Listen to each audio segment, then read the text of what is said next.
Mark, what is radical generosity? Wow, we're starting there. I love Let's it, buddy. I love it. Well, Radical Generosity is the title of my book that technically we're doing a launch party tomorrow. So this is a brand new piece of information. So it'll be out by the time this episode drops. Technically out now, so people could cool. already buy it. Yeah, Rad. It's available on Amazon. They can download it from any number of digital places. Go to themarkyoung.com and they can buy copies there too. But Radical Generosity, buddy, I got to tell you, it's my heartbeat. I was telling you earlier, it's like I've done a lot of cool things in life, but this one's been a bit of a passion project, simply because I genuinely believe that there is a lack of generosity in the world because there's too much of that scarcity mindset that I think people have this belief that if I do something for someone else, then that means that there's less of me. And the reality is I just don't believe that. I believe in that abundance mindset that if I do something for someone else, then that just makes me even better. And I think people want to do that, but I think we all need a tap on the shoulder periodically to remind us that that's what we need to be. And that's been this project. It's been walking through that.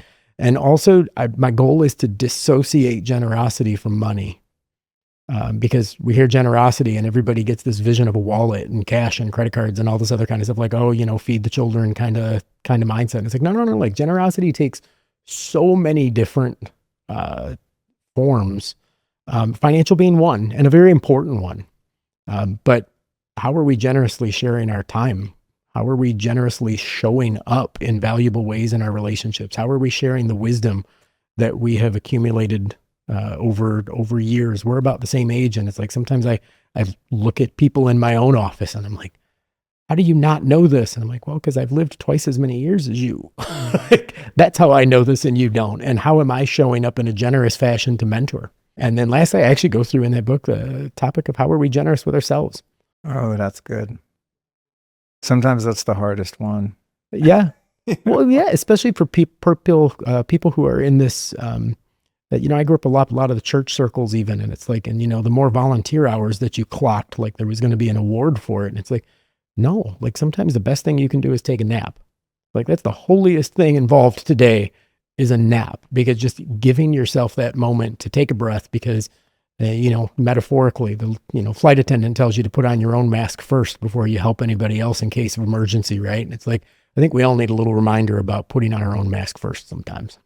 I like this idea of generosity being, not being limited to money. Mm-hmm. And it's funny that you said that, because I was just sending someone a message today and I was describing a former guest on the show who one of the listeners had been kind of disrespectful toward. Mm.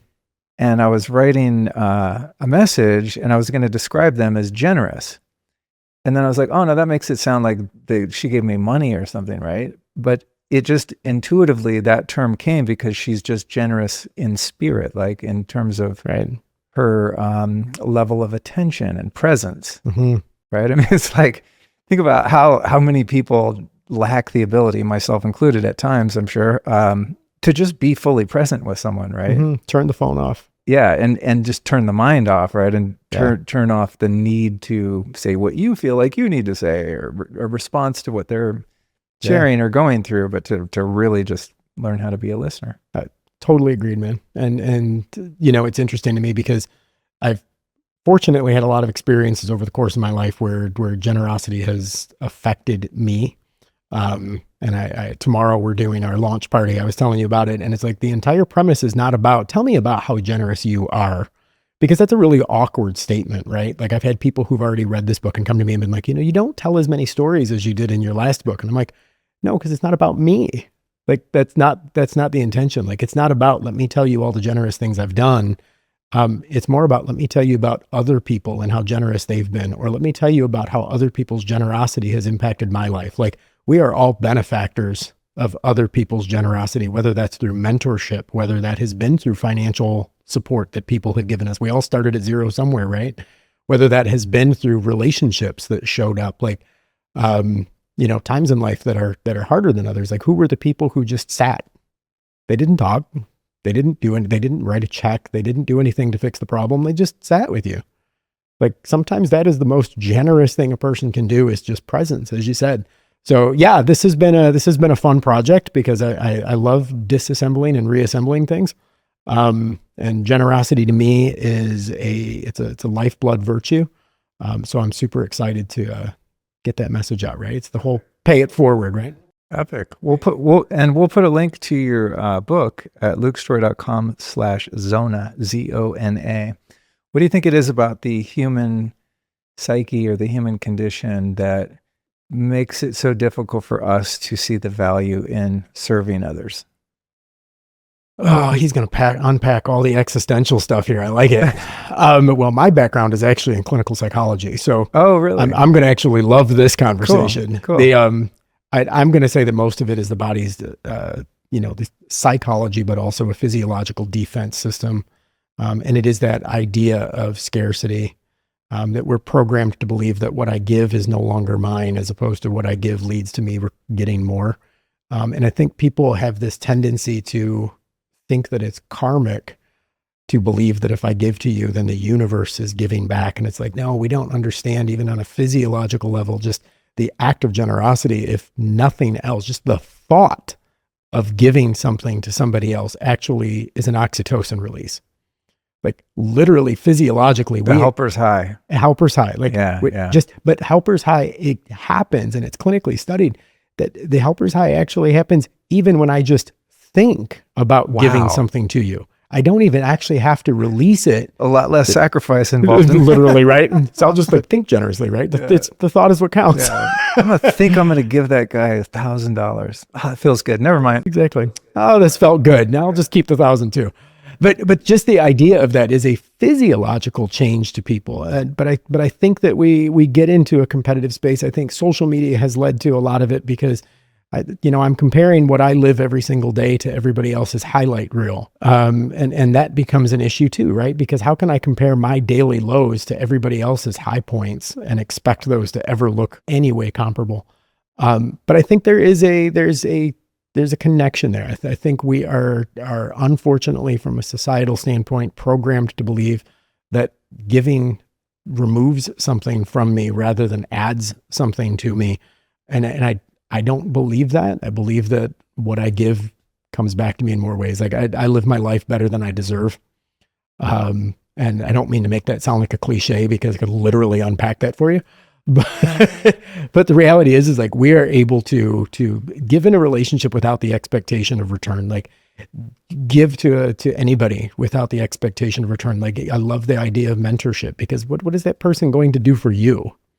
You're in a position of authority, or you're in a position of superiority. And the reality is that it doesn't cost anything in most cases. Like I was talking with someone the other day who was just having a rough day and, getting into that negativity concept. And it wasn't a rough day. I won't go into the details for privacy's sake, but, someone close to me who was like, look, I'm having these issues. I'm having this. And it was a lot of, Dr. Google sort of stuff. Right. And what do you think? Do you notice it? Do you think it's a problem? What's going on? And I'm like, I value your opinion. I know you'll always be honest with me. I'm like, I'll always be honest with you. And I said, and thank you for acknowledging that I will always give you honest feedback. I said, so let me give you my honest feedback. Quit speaking death over yourself. Let's start there. And I got that, what? I wanted you to tell me if you think I really diagnostically meet the criteria for whatever. And I'm like, I understand what you're asking me. And what I'm telling you is, if you believe that there's a problem, then let's strategize how you can overcome that. And whether that's nutritionally, whether that's, some physiological changes that you can make, that's fine. But I'm going to tell you psychologically, quit constantly speaking diagnosis into your life, because diagnosis leads to categorization, and categorization is going to lead to identity. And I'm in no way, shape, or form going to reinforce the identity that you are assigning to yourself right now. Oh, that's beautiful.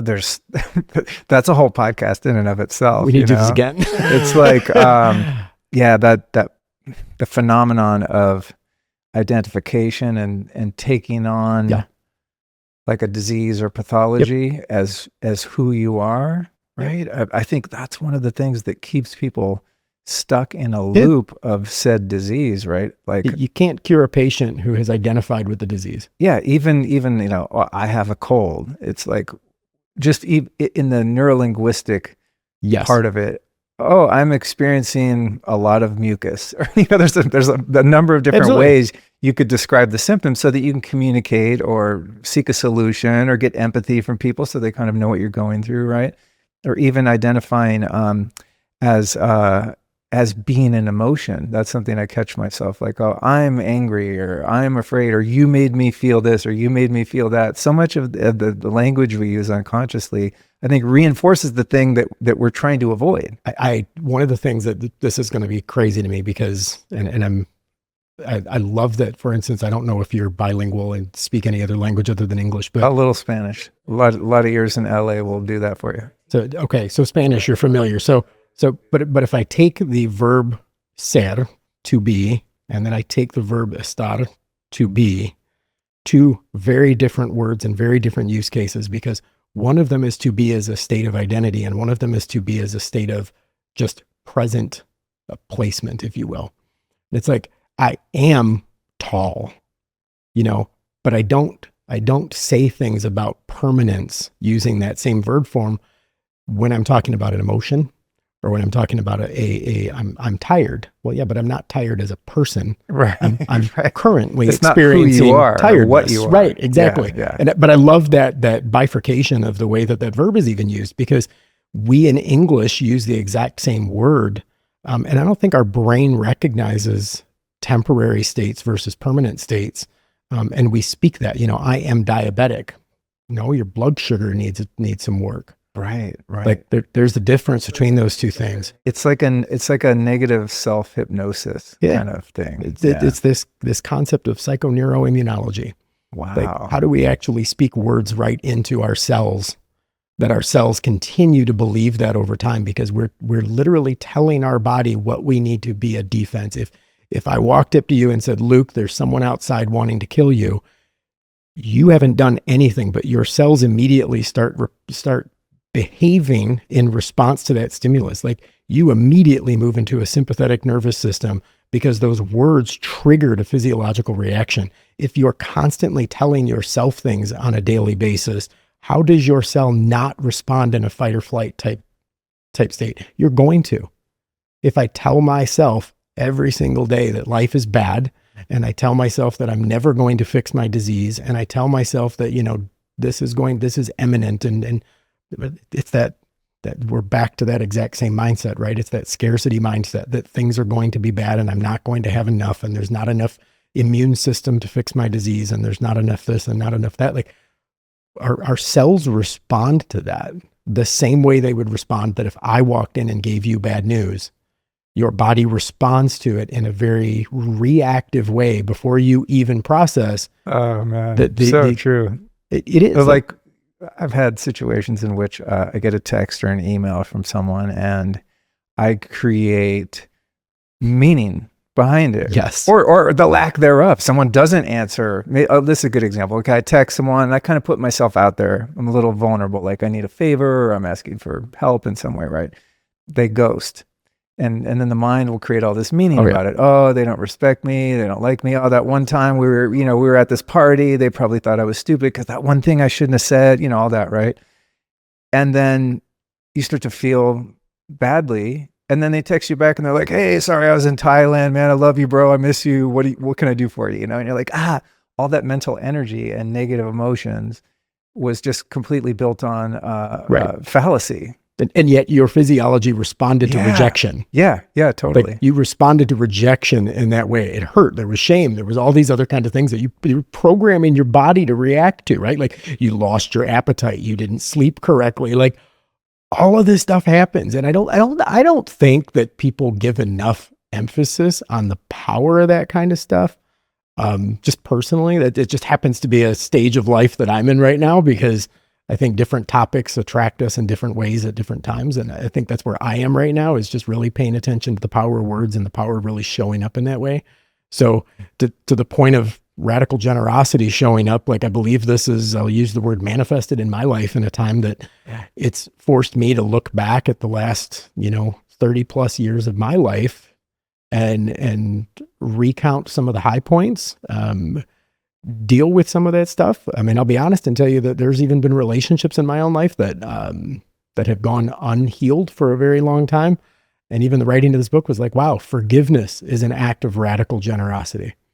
Granting forgiveness in relationships where I can logically tell you it isn't deserved, and yet continuing to move in that direction. And the liberation of that has also been amazing, because I'm like, I can't write about it and not live it. Yeah. Like that, it's a mirror. Like I wrote a mirror. Yeah. I know the feeling, brother. Yeah. Much respect, as I was telling you earlier. Anyone that writes a book, I mean, regardless of like the quality of the book or how much I enjoy it, just the fact that somebody starts it and finishes it and gets it out into the world is a huge undertaking. Especially, I think, if it's bringing up, you used the word earlier, vulnerability. Yeah, exactly. I mean, right. You can write a book about sailboats. It might not be that emotionally challenging, but to your point, writing about experiences in your own life causes you to recontextualize them and re-examine them in ways that are sometimes less than comfortable. Well, a cool thing about that though is, I mean, getting into that psychological programming of discussing, bringing up topics and having physiological reactions to them. That is, when we do bring up stuff from the past, good or bad, we recontextualize it in the present. And when that data gets restored in long-term memory, it gets stored with today's context. So often going back and revisiting some of that stuff, people are like, leave the past in the past. And I'm like, sometimes we need to pull the past into the present so that I can process it with today's mind, particularly things like childhood trauma and whatnot. Like, how do we actually deal with that? And, totally off topic, I sit on the board for a I call it a trauma recovery center. But it's actually an organization that deals with a lot of addiction recovery. But the belief is that most addiction is actually the symptom of some root source trauma that's never actually been dealt with, right? Absolutely. Like, I think we can that's been my experience. Yeah. And I think we can all relate to that in some point. And whether that trauma is commission or omission, we've all had traumatic experiences at some point. But that trauma is not just a psychological trauma. It is a physiological trauma as well, because we're programming ourselves over and over and over again to believe the things that we believe. I was at a Tony Robbins conference back in December, and as much as I can sit and have this conversation with you completely straight faced, it's amazing that when it actually happens in real life, you're shocked by it, and it's like, wait, what? I know this stuff. This shouldn't be new information. But I'm at this Tony Robbins conference with friends of mine, and there was a moment that this, and I don't know if you've ever been to a Tony conference. Yeah, I've been to a number of them. So and I like Tony. I think Tony's the real deal. Like, I'm not one of the Tony disciple fanboys, but like, man, so much respect for the man. He's incredible. And you say that word, and sometimes I grew up in a family that Tony Robbins was snake oil. Oh, okay. So like so anytime I use Tony's name, I'm just like, I mean, like, I feel like I've got to disclaim that, because maybe that's a trauma. No, I get it. I get it. But it was like, there was this woman there, and she started telling this story, and she was from, I believe it was Malaysia. And, she's crying, and Tony's like, tell me about your thing, 6,000 people in the room in West Palm Beach. And, and she's just like, I forgave my mother, and in the kind of her broken English, and everybody's exhausted because they run till 4 a.m. And you're like, oh, she forgave her mother. That's so sweet. Like, whatever, another trauma story, whatever. Like, and you're getting cynical, and I'm getting cynical. And it's like, she starts telling a story, and she's like, well, the story. And he's like, well, tell me. And she's like, well, when I was a kid, my mother said she couldn't afford me. And, she gave us, I'm assuming, siblings to this family to live with, and told us in 6 months she would come back, because she would be able to earn enough money to be able to get us back from them at that time. So we had to go live with this other family. And I was probably 5, 6 years old at the time. And she's like, and you're just like, oh, wow, that's really sad. And she's like, and the man that we lived with, the family, the father in that family, would molest her every night. And she's like, and you're like, oh my God, like, that's terrible. And she's like, because you're like, oh, okay. Like, you forgiving your mother because she sent you away and you got hurt. And she said, and then I called my mother, and I was able to talk to her one day. And when I was alone, I told her what was happening. And I said, Mom, he touches me every night. And you're like, oh, like, cringy listening to the story. And she goes, and my mom said, I know, but it'll only be 6 months. Oh man. And you're like, oh my God. Like, literally, like, you just felt like all the air in the room gets sucked out, because you're like, this just collective gasp. Like, oh my gosh, 6 more months of that. And like, that was the answer. And she's forgiving her mother. Like, I probably would have shanked my mother if that had been the situation, And it was like, everybody's got this moment, and Tony, in his only Tony can do way, is his giant, man speaking to this little Malaysian lady, and he goes, "I want you to stop right now, right there." And you're like, "Oh no, what's about to happen here?" And he's like, "I want you to knock it off." And very abruptly, because of course Tony's an NLP genius, and he's just like, "I want you to stop." And she's like, "Okay." And he's like, "Every cell in your body regenerates every 7 years at a maximum. There is not a cell in your body that man has ever touched. And the only reason the cells in your body know what happened is because you keep telling this story to them." And it was like, okay, but all right. And it was, sure, I know that. And in fact, I literally was having breakfast with a friend of mine who was at the conference, who is a psychoneuroimmunologist. And it's like, and we're having this conversation about, yeah, like technically that's accurate. And it's like, that's really interesting. And he's just like, finish your story and never tell it again. And it was like, yeah, like that's just really sound advice. Like, never tell that story again, because we program ourselves in that way. And again, extrapolated into more everyday situations rather than hers being an extreme case. Yeah, what do we tell ourselves every day? You know, it's the person who's overweight that convinces themselves that, you know, well, I'm just fat. This is how I live my life. This is how I'm going to always be. This is my burden. Or, you know, the addict who just keeps repeating themselves, "I am an alcoholic." You know, we go, you know, 12-step programs. Like, what do they do? Like, they go in there and first of all, speak that over themselves before the meeting even begins. "I am an alcoholic." And it's like, oh, okay, well, I get that you struggle with substance abuse. I get that you crave alcohol, but we're speaking that identity over and over. I want to unpack this one. And this is funny because for those listening, you probably saw the title of this show, and I don't know what it'll be, but it'll have nothing to do with what we're talking about. Nothing to do with it. I was like, I'm finally going to do a show on cardiovascular health and hypertension and this amazing technology that you guys have come up with. And it's like, okay, but I don't know. You get a vibe with someone you feel like you might relate. Okay. We'll just edit this into 2 podcasts. Yeah, right. Yeah, not a bad idea. But I won't do it. Let me ask you something. What if getting the body you want didn't have to be a struggle?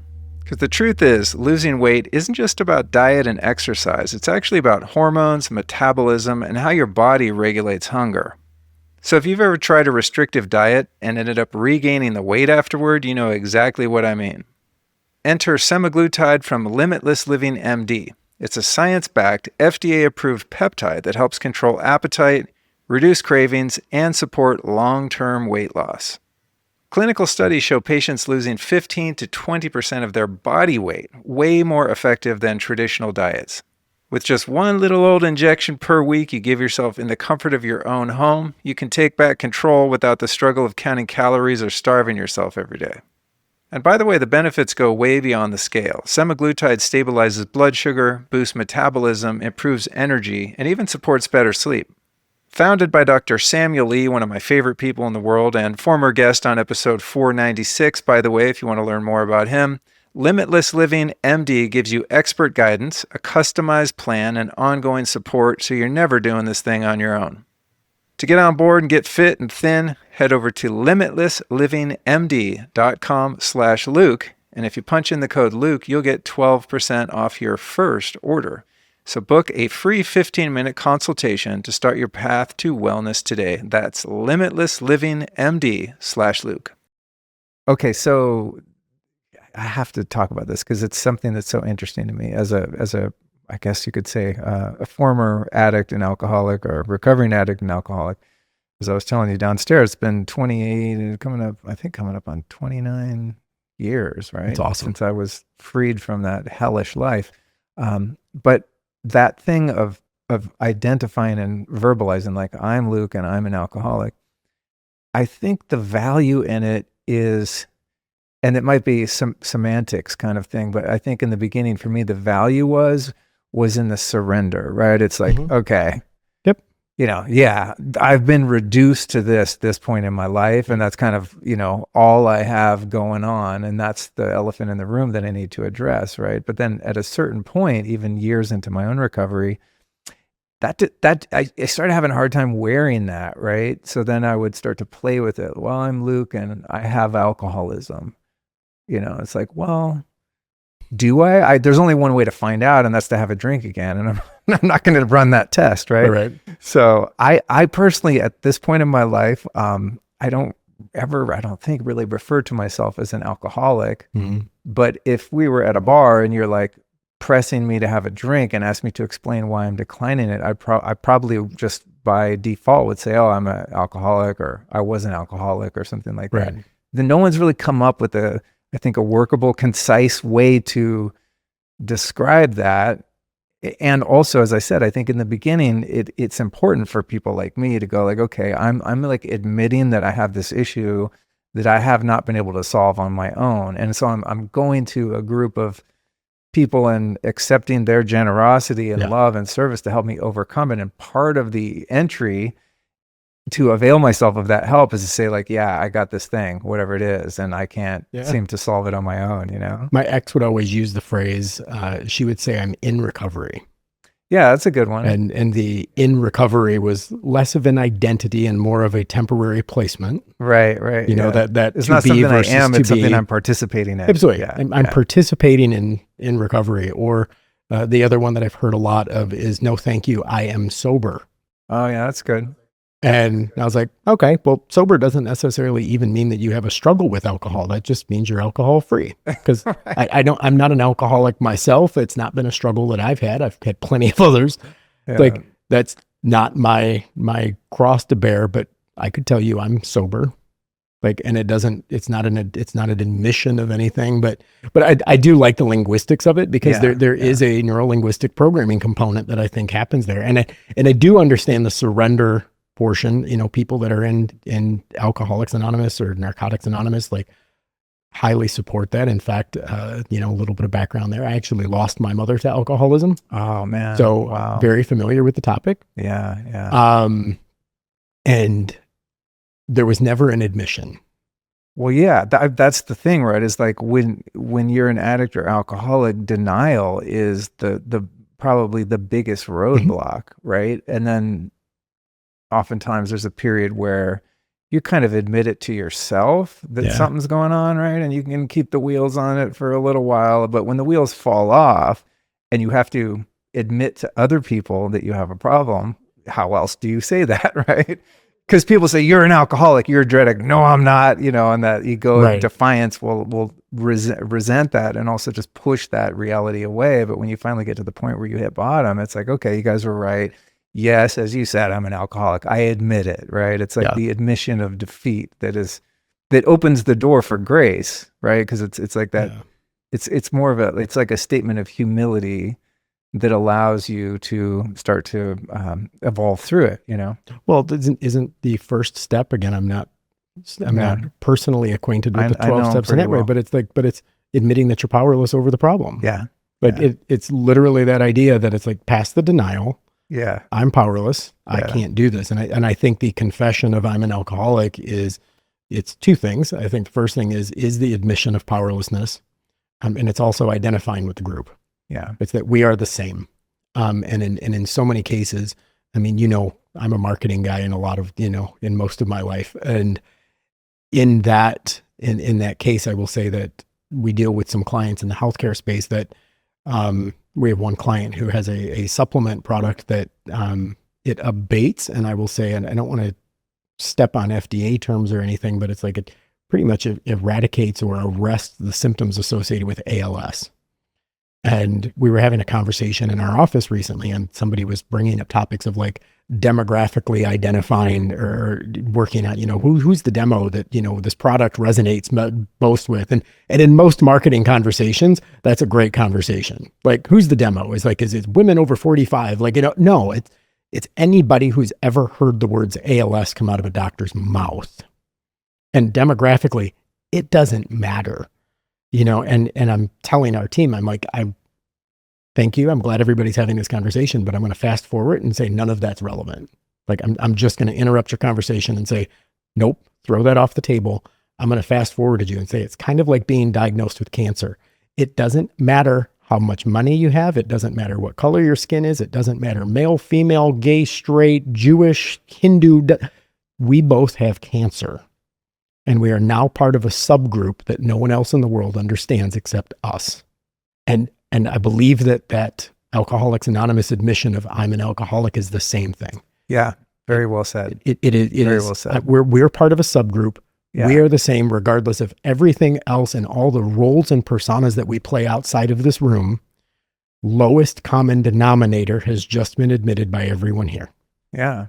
And if I was someone suffering from ALS, I'd be much less likely to listen to anyone except you sitting here if you also had ALS, especially if you had healed it.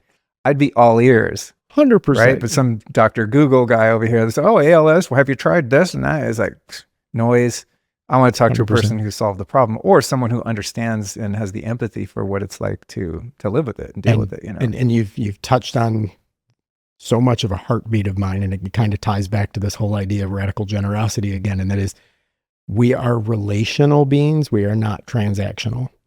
And looking at my symptoms on Google is very transactional, because I can Google alcoholism, I can Google anything else all day long and learn everything there's possibly to know about it.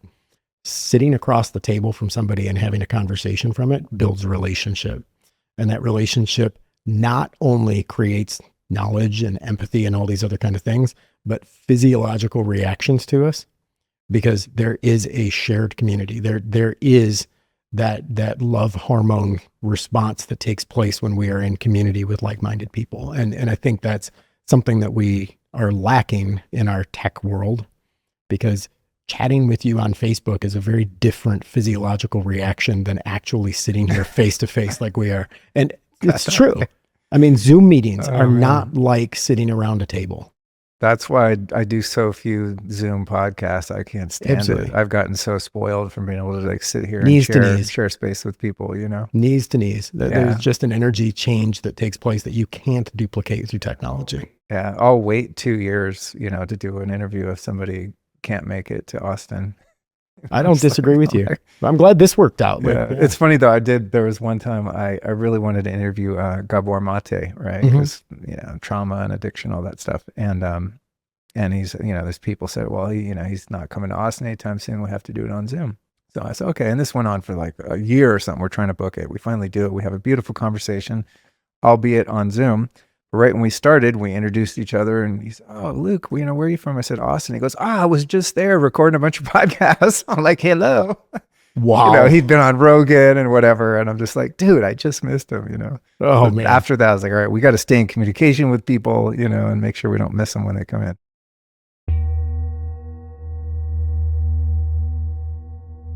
Check this out. With everything that's going on with our food, air, and water, detoxing is no longer optional. And if you really want vitality, it's an absolute must. One of the best ways to remove toxins from the body is through sweating. But did you know that not all sweat is created equal? When you hop into an infrared sauna, the light is absorbed deeply by the body, causing your cells to vibrate. And that raises core temperature and enhances natural metabolic processes, pulling out nasty toxins like aluminum, cadmium, and even mercury. The sauna I use on the reg is my Amplify full spectrum sauna from Sunlighten. Sunlighten's patented and science-backed technology provides the most effective, high-quality, near, mid, and far infrared available. They actually have 4 different sauna collections, each of which features different combinations of light and varying aesthetics to fit both your needs and your decor. And with any Sunlighten sauna, you can rest assured that you're going to sweat fast, sweat deep, and support your detox. And by the way, you can learn what makes Sunlighten my top pick on the Lifestylist podcast, episode 477. So make sure to check that out if you want the deep dive. And then when you're ready to treat yourself to the world's best infrared sauna, visit get.sunlighten.com/Luke Storey and use the code Luke Storey to save up to $600. You can also find that link in the show notes on your podcast app. And obviously, it would make 0 sense to detox while exposing yourself to high levels of EMF. And that's why Sunlighten designed their heating panels to produce almost none, so you can relax and detox safely. Again, that link is get.sunlighten.com/Luke Storey, and the code is Luke Storey.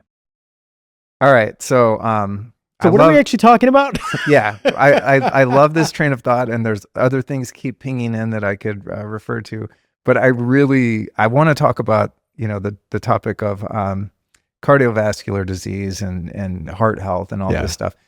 for a number of reasons. One is I haven't really covered it somehow. I don't know how I missed this. It's such an important topic. Heart disease being, I don't know, the number 1 or 2 or 3 killer.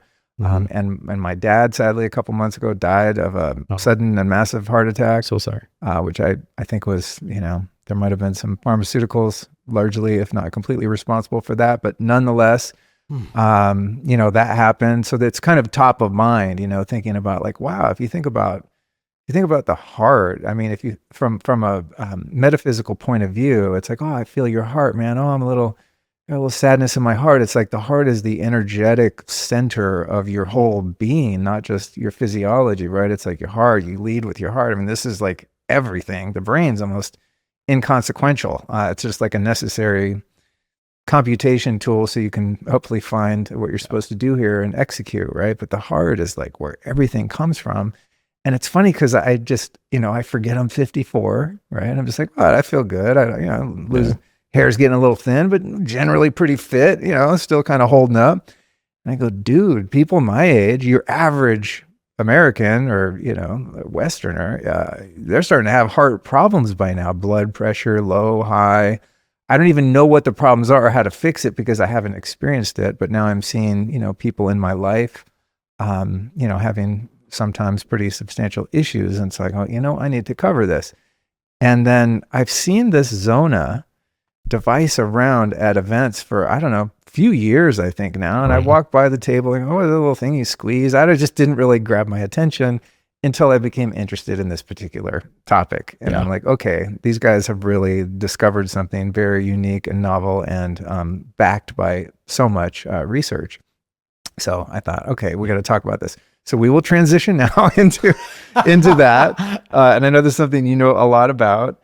So I don't know, where should we start? I mean, do you just want to, what is cardiovascular disease? Yeah. Like what's the problem here? And then we can talk about, ways that we can fix it. I know isometric exercise. I think about, doing planks or leaning against a wall and supporting yourself and trying not to move. I mean, I'm a yogi from way back, and a lot of yogic postures have to do with just holding still and not activating joints and just keeping muscles engaged, but not moving. So I kind of get that. Yeah. But I've never drawn the correlation between cardiovascular health, heart health, and that kind of exercise, for lack of a better term. Where to start? I don't know. That's a really good question. You said something. I mean, I know that's my job. And I'm just like, no, it's good. It's good. I got you, man. I got you. So what did you want me to interview you about? Yeah, exactly. The idea, you said something a minute ago that I was like, yeah, that's exactly what it is. You said, it's not really important until it is. Yes. Yes. And I think that's exactly. And I don't want it to be important for me ever. So I want to be preemptive. Well, no, but the truth of the matter is that preemptiveness is making it important before it's urgent. There you go. And I think that becomes the issue. It's like, it's never important until it is. The day you have a heart attack, all of a sudden your heart's the most important thing. And that is, what's the thing? A man without a health problem has 100 problems, but somebody with a health problem has one. That's good. Like the only problem you have is the health problem, if that's the problem, because everything else becomes irrelevant if this is something you're dealing with. And to your point, like, how do we get away from that? So that we're preemptively dealing with some of the stuff that it never becomes an issue. Like, I hope that anybody listening to this never has to have that conversation, because they've lived a life and they've done the work to never have to be in that situation, right? But invariably that's not the case, because 45% of the US population is diagnosed with pre-hypertension to hypertension. What? And that's just the people who've been diagnosed. Oh my God. 45%? 45% of the adult population in the United States. See, this is what I'm talking about. I live in this bubble, this silo. Everyone I know is super healthy. I mean, literally all my friends, family, even my dad. I mean, he made that one maybe fatal error, but super healthy. My mom, everyone's always been into health food supplements, all the things, right? Yeah. So I forget that the rest of the world and the rest of the country are still just like sleeping next to their Wi-Fi router, drinking Diet Cokes. I'm just both. Like, what? I should's another one of those words we probably should not use. But I feel like I want to find a way to understand what's going on outside of my little bubble of like wellness, right? 45% is freaking shocking. It's absurd. That's insane. The fact is, and knowing that, okay, and leaving apart the group that is not diagnosed, but let's just take the 45. What happens then? They're going to be put on one drug. That drug's going to lead to a side effect that's going to require another drug that's going to cause one of their organs to fail, that then requires another drug. Then they can't sleep, so they got to take the sleep drug, and so on until you're maybe you live to 65, 70, and you got a medicine cabinet full of all these freaking drugs for which there have been no studies to see what their interactions are. My grandfather died last year. It's been about a year ago now.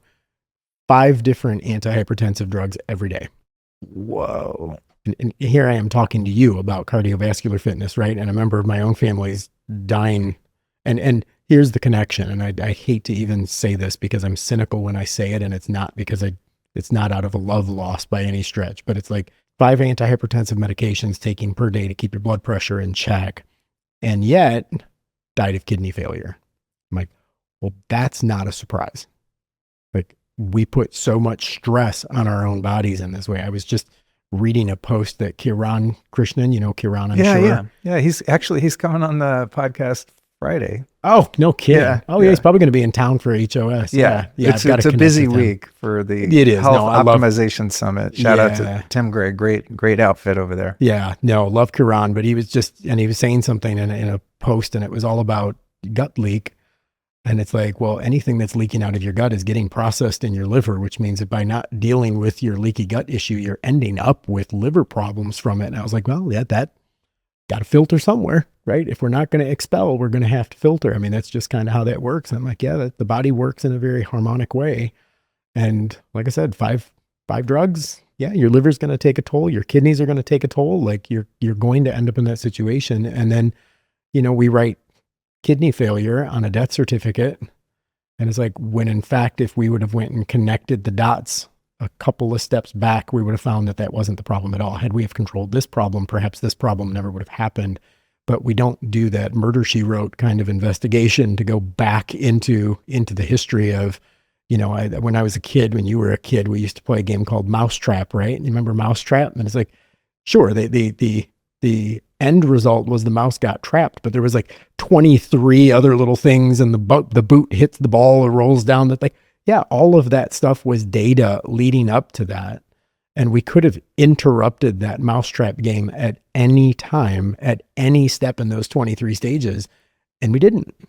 And ultimately, we ended up with this outcome. And it's like, it's that combo shot to the corner pocket that we need to reverse engineer and find out what's going on. And diagnostically, I think we're just too busy moving on to the next thing to stop and figure that out. So yeah, 45%. How's that for a number for you, Luke?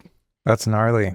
45%. And every single one of those 45%, and this is the part that, while I understand it, and this is in no way me being cynical towards the medical community, we have created a That's my job. That's cool. That's cool. I'll cue you up here. The 45% that we have created a legal precedent that standard of care, if a person even has elevated blood pressure, is to recommend, if not prescribe, an antihypertensive to get the blood pressure under control. And it's like, so 45% of the US population has been recommended to be on an antihypertensive. Because you had to be, because if a physician does not make that recommendation, they can literally be sued for malpractice. So I can be sued for malpractice as a physician if I don't recommend that a person goes on an antihypertensive. But if I recommend some kind of alternative or natural other kind of method, it can only be done in conjunction with also recommending a medication. Oh, wow. And it's like, and the truth is not everybody's even responsive to medications, because everybody's, protein profile is different. So medications are going to respond differently to people anyways. But even more than that, one of the things that drives me crazy is that the standard is so flexible. I don't know if you know this, a few years ago, and this was kind of like news that came across my desk, and I just sat there staring at my computer screen. You ever have that moment that you're like, I can't be reading what I'm reading right now? Yeah, just about every week. Right. Well, yeah. Fair. Anytime I turn on the news, I'm like, Luke, stop reading. Mm-hmm. The internet is voluntary, right? Correct. Like, I can't resist. And it was like, I got this email, and it was from the American Heart Association, because obviously I follow all their stuff. And it's like, American Heart Association says that, normal blood pressure when we grew up was 120/80, right? Like that was the number everybody knew. And I would say most of the people, specifically our generation, all still believe that. American Heart Association decided that, and I'm sure there was reasons. I'm not trying to be, you can be the cynic, but the normal blood pressure now is 110/72.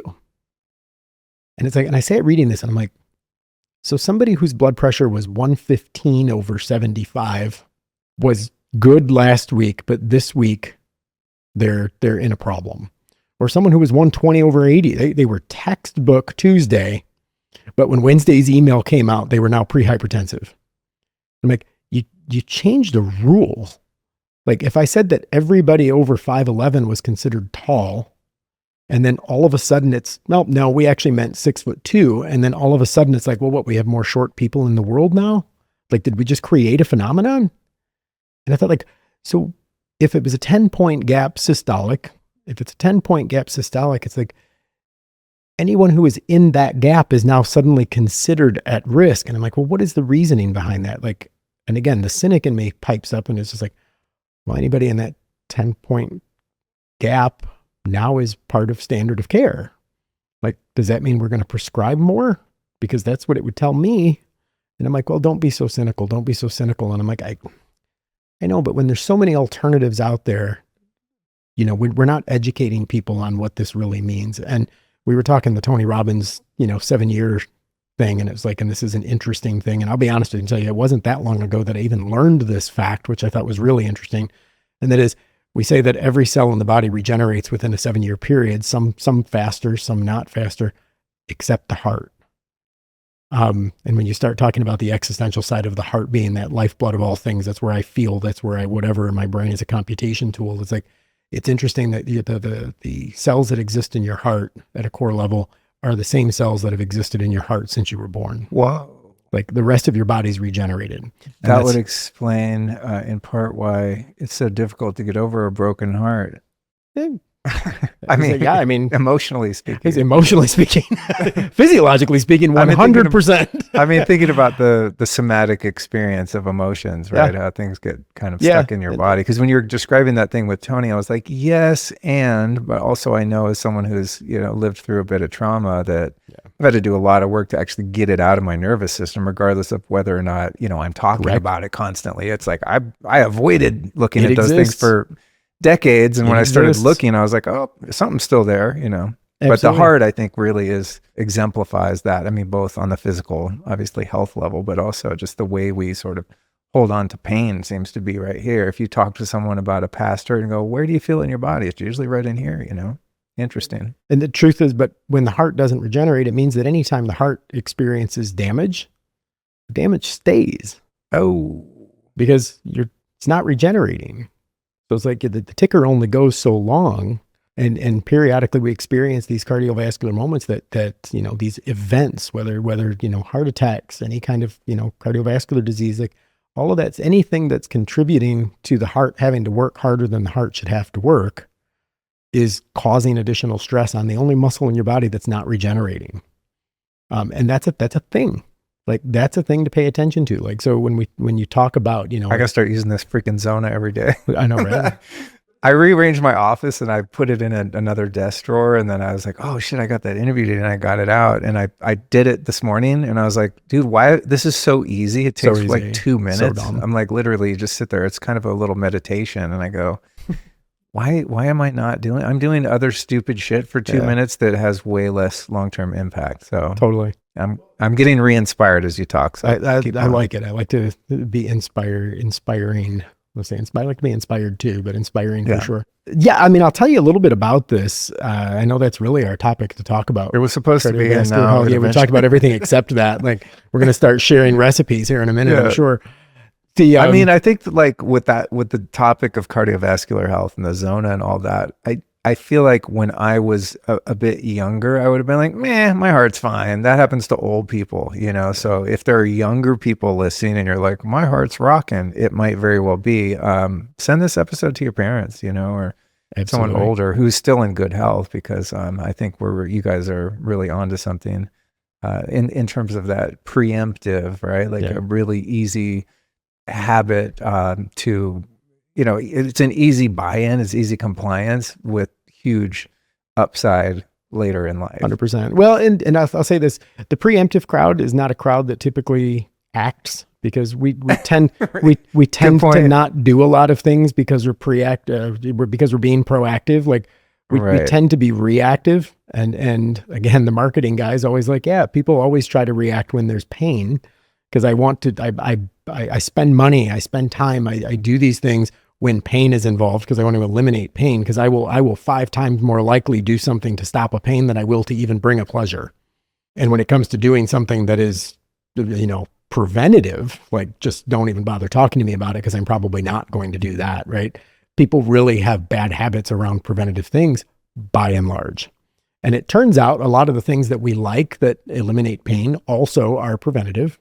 We like having good physiques. Well, that's good. It leads us to go to the gym. And then yes, you get a good physique, but you also get all these health benefits from it, right? Because let's be honest, most people are going to the gym to look good more than because they're trying to make sure their heart lasts a really long time. Like, that's kind of the way that story plays out in most people's I don't care lives. about either of those enough to go to a gym. Oh, well, there you go. There you go. Well, I probably don't. I'm not bragging. I mean, it's just,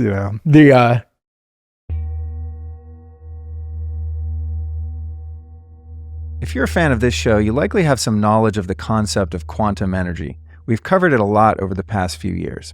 Put simply, quantum energy is the source energy that exists in literally everything. Every one of us constantly interacts with the quantum energy fields around us.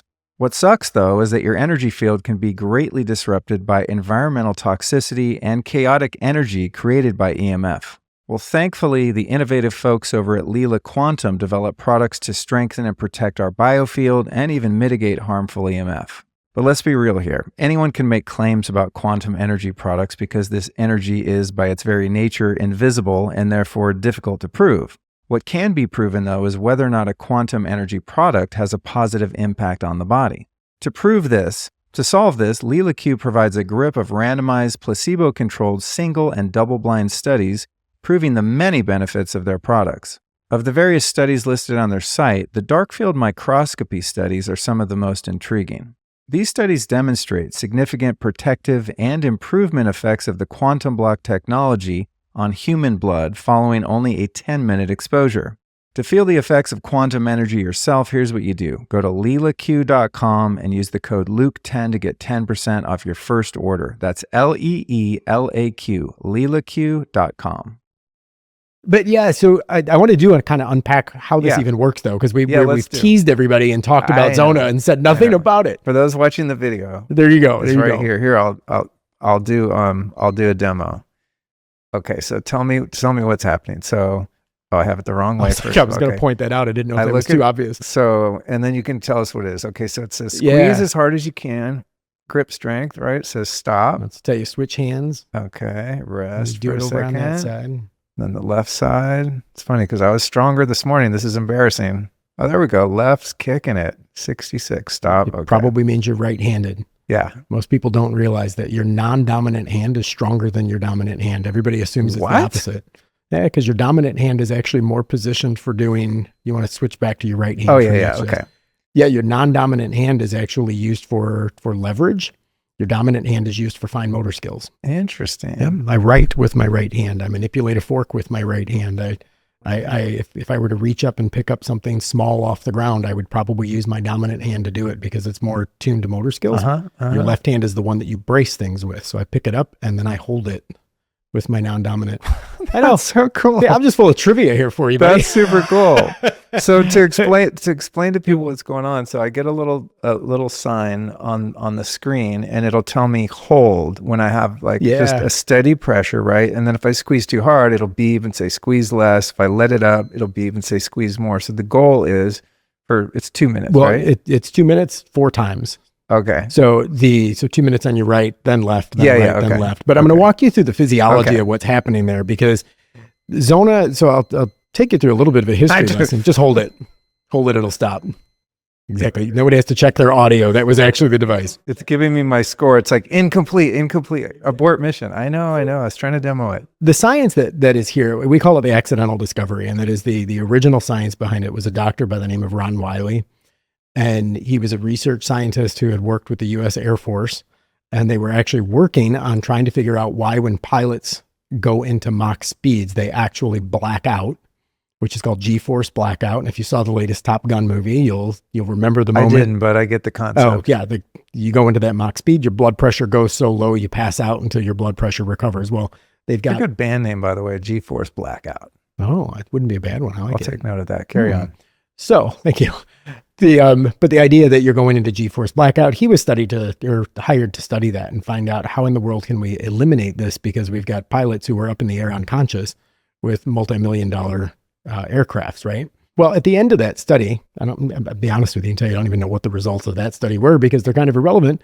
But at the end of that study, one of the things that Dr. Wiley had observed was this serendipitous data that was, man, everybody who went through this study, and again, these are military guys, right? These are guys that are already in good shape. At the end of the study, he ended up finding out that these guys, all of their blood pressures regulated.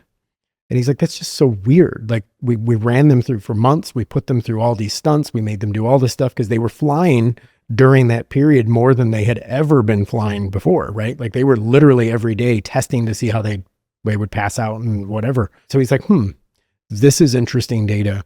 And what he did is, if you even look at the shape of the device, it's actually shaped like the joystick that you would find in the cockpit of a fighter jet. Right. Not coincidence.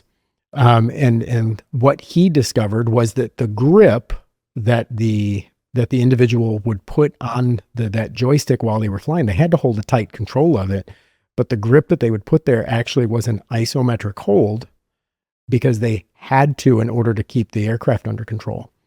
And he's like, wow, there's got to be an association here. Now, the first thing that goes through people's heads when I'm having this conversation with them is, oh, it's like one of those grip strength things.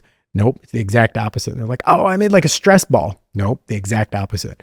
Oh, but this is actually helps your grip get stronger. Yes, but no, it's actually not the purpose. Like, so I always have to debunk because, again, psychologically, we want to chunk information and we want to associate things. We want to, it's like we categorize information in metaphors. Oh, this is like, and my answer is no. It's like nothing you've talked about with anybody before. I'm going to give you new information. So please rule out all of those misconceptions early so we can get on with the new information. And I know it sounds so terrible, right? But I'm like, no, let's just fast forward that conversation.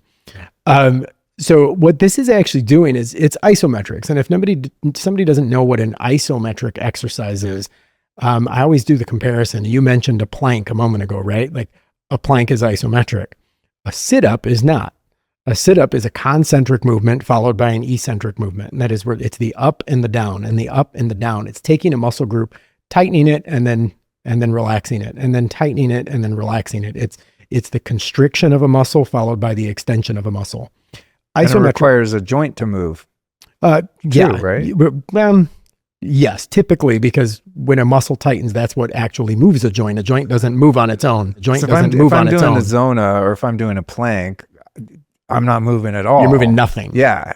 You're moving absolutely nothing. There's no range of motion needed. Zero. You're just being as still as possible. It's stillness. Because if you hold the Zona, this morning I was like, oh, let me reach for this other thing. Boop, I lose it. Like you have to actually focus. You got to pay attention to it. You got to pay attention. The more you do it, it becomes more... I was gonna say you actually get better at it. Like I can check my email and even type with the other hand while I'm doing it because it's kind of like driving a car, right? Like it starts to go on autopilot after a while. Like you don't remember, well, you probably remember how you got to work, but rolled out of bed. Yeah. Most people go from like the home to the office and they have no memory of what the drive to work was like because it becomes so repetitive. We just do it. But anyways, to the point that isometric is actually the holding of an exact grip strength over a period of time. So whatever that is, this is grip strength, but for instance, a plank or a wall sit, as you had mentioned, all of those things are isometric, and they're isometric because a muscle group is held in a very static resistance level. Now, to that point, what I will add is that, most people think they're doing isometrics when they're doing isometrics because the obvious response here is like, well, then I can just do planks and I'll get the same response. Sure, if you do a perfect plank.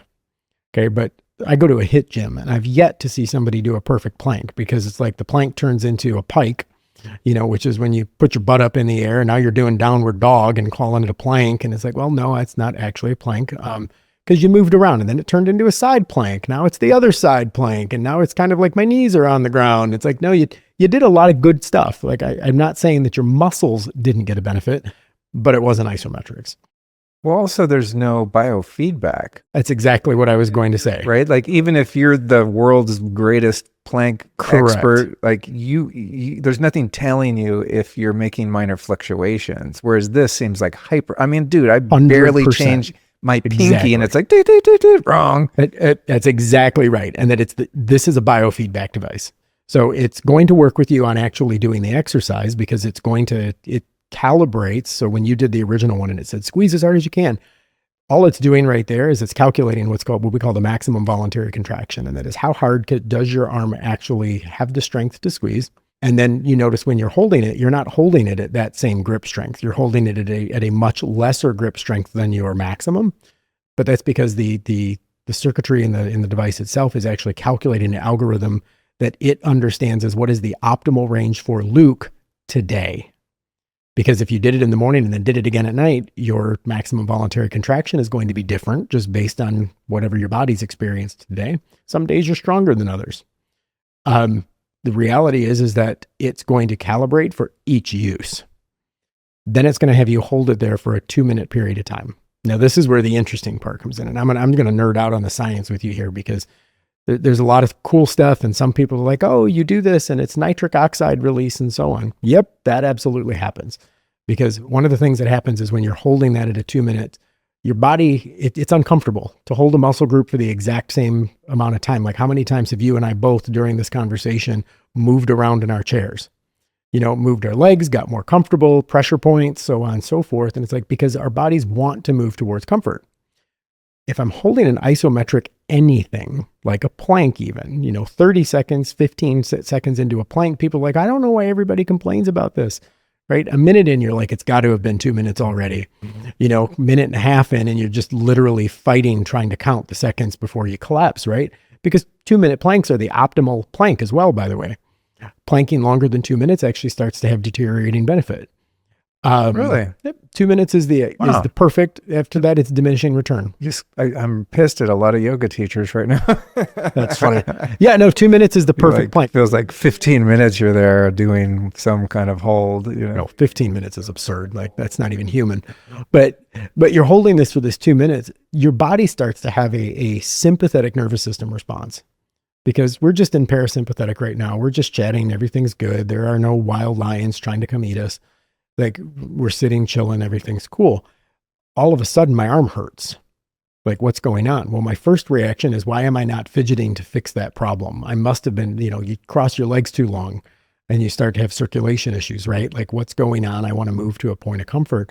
Well, as the device is recognizing that you're holding it at the correct grip strength, you're not out of alignment. It's giving you the biofeedback to make sure that you're not letting go or squeezing too tight.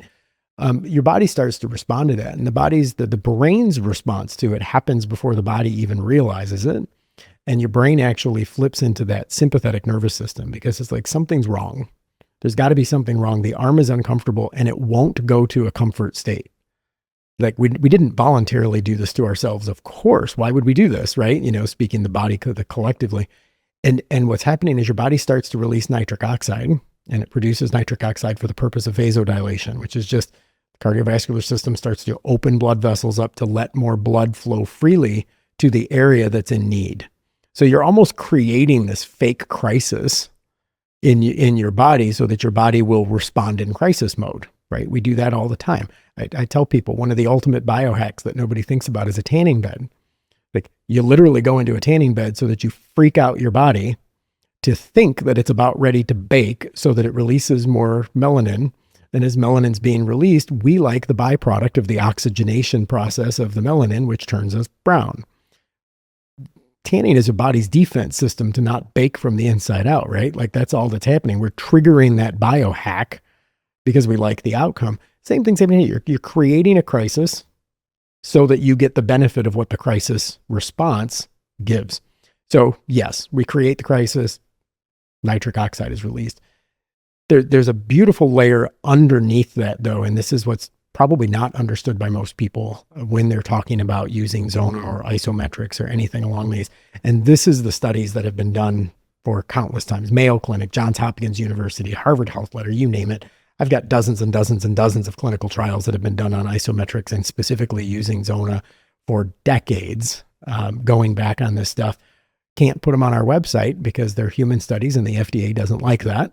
But we're in the process right now, just to let anybody know that we are actually in the midst of an FDA clinical trial currently. So the FDA has been incredibly good to us, in so much as I can't officially say this, so I'll disclaim and say my perception of how the FDA has responded to us is they understand this science. They just need to cross the T's and dots the I's to make sure that they're always trying to advocate to make sure that they're protecting the population. So they've been very, very good to us in making sure that we're set up correctly. That's encouraging to hear. To get through our clinical trial to say it's okay. So that's been our goal, is to get through the FDA clinical trial. If you get through and pass the clinical trial with the FDA, going back to what you're saying earlier, if I go to an MD and say I have hypertension, they have to say, well, we recommend this pharmaceutical, even if you're doing this other thing. Would they be able to say, hey, try this thing? That's our intention. Okay. Is that the FDA approves and says that this can lower blood pressure. So as of right now, this is an exercise device. That's what it is. We're a class 1 exercise device with the FDA. We are classified the same way as a treadmill, but you never see a treadmill actually you never see a sign on a treadmill that says, guaranteed to lose weight, because it can't. That's not something they say. We can make that association because we understand that walking on a treadmill or running on a treadmill is exercise, and exercise leads to a caloric deficit, and caloric deficits lead to weight loss. Similarly, I can't make that connection for people here. The problem is what happens here is less intuitive. What's actually happening here is that when the body gets into that stressed out state of holding it in the static grip, which does not hurt, by the way, for anybody listening who's wondering, oh, this must be super. No, it doesn't. It's very easy. Like I said, for me, it just requires a little bit of attention. You got to pay attention to it. It's like an active meditation. Yeah, and you don't want it to beep. You want to do a good job, right? You're trying to do something effectively and efficiently. Like some performance issues right there. Right? Yes, it's like that competitive with yourself. Absolutely. It's like, I want to get a good score. I think that's what's great about some of these technologies is gamified. Yeah, gamified. Even like the freaking Oura Ring or something. That's like, my sleep has probably improved so much just because I'm tracking it. And Correct. It's like, ooh, I want to get a higher score. Sleep competitions. Yeah, exactly. It's amazing. Yeah. So with Zona, what's happening is you're obviously getting all of these other benefits that we just discussed, right? Those things are happening. You're getting the nitric oxide release. You're getting those types of things. But what happens is when a muscle group is held in a static state, one of the things that a lot of people don't really think about is what ends up making your muscle not cramp, because that's what the muscle wants to do. It wants to spasm, which makes sense. But what causes it to not spasm is a sodium release at a cellular level, right? The electrolyte issue. So we're releasing sodium from a cellular level to actually give the muscle what it needs to not spasm. But at a cellular level, what happens is that sodium and potassium have to release in equal amounts. So I'm getting a potassium release. Well, let me back up to what is hypertension real quick, because that story you read my mind. That story needs to flesh out. Yeah. Because I'll be honest, I have no idea what that even means. That's so funny. I know it has something to do with blood pressure, but again, it hasn't been a known issue for me. So it's just not a rabbit hole that I've, dug into. Hypertension or blood pressure in general, I'll say, is actually measured by, we talk about systolic versus diastolic, and systolic being that top number and diastolic being the bottom number. And the systolic blood pressure is literally measuring how much active force that the heart has to put into the pressure that it takes during an active beat of the heart. And think of it as a musician, that the systolic is the upbeat, the diastolic is the downbeat. Well, I get that. Okay? So there you go. That's a nice metaphor, and strangely one that I've never used before. I dig it. So you got an upbeat and a downbeat, and it's really just measuring the amount of pressure that is taking there. What is that pulsation? So, and it's measuring it in millimeters of mercury. So what's ending up happening when we lead to hypertension is that, think of it like a kink in a garden hose. Pressure builds up when there's more trying to move through a channel then the channel is going to permit easily. So kink in a garden hose, the water pressure builds up, and then imagine you let go of the kink and the water spurts out of nowhere, right? But it doesn't always do that. It only does that when the pressure is high. The goal behind it is to never have a kink in the garden hose so that pressure can stay consistent over time. Your cardiovascular system functions much the same way, and that is blood is trying to travel through the body to every extremity in your body. But when blood vessels are constricted, and that constriction can happen for multiple reasons, when those blood vessels constrict, you end up pushing the same amount of blood through a narrower channel. We're talking about the same amount of blood in the body. So how does it push through a narrower channel? And the answer is pressure has to increase. Well, when the pressure increases, what ends up happening is the heart has to function. It has to beat harder, if you will, or more frequently to push the same amount of blood through a narrower channel.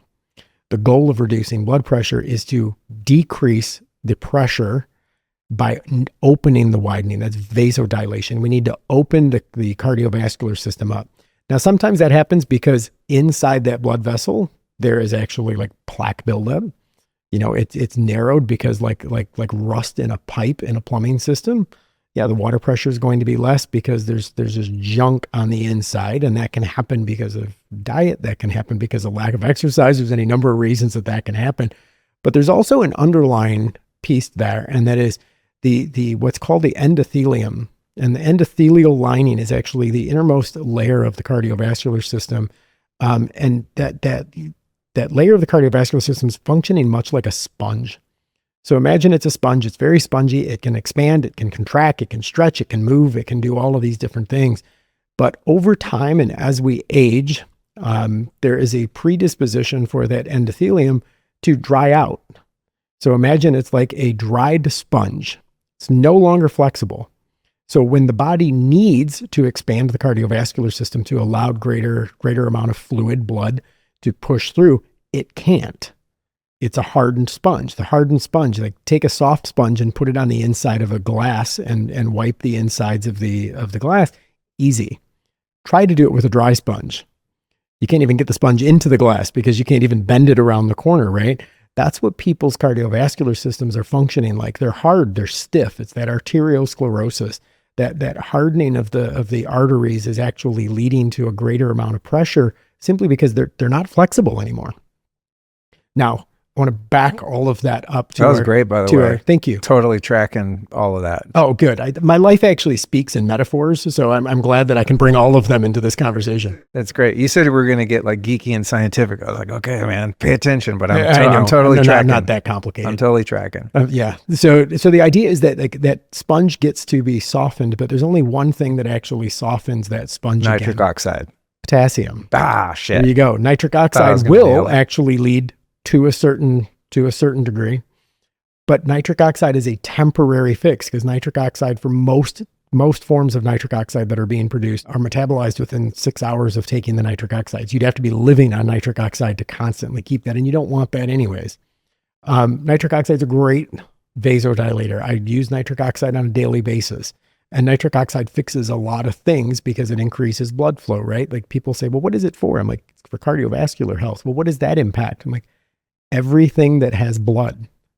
Like if that system in the body has blood flow is going to positively impact it. So you're changing everything, not just blood pressure. But back to that endothelium, I mentioned that when your muscle is under stress, it releases sodium so that the muscle doesn't spasm. That sodium release leads to a potassium release, because the potassium and sodium levels at a cellular level must always remain in balance.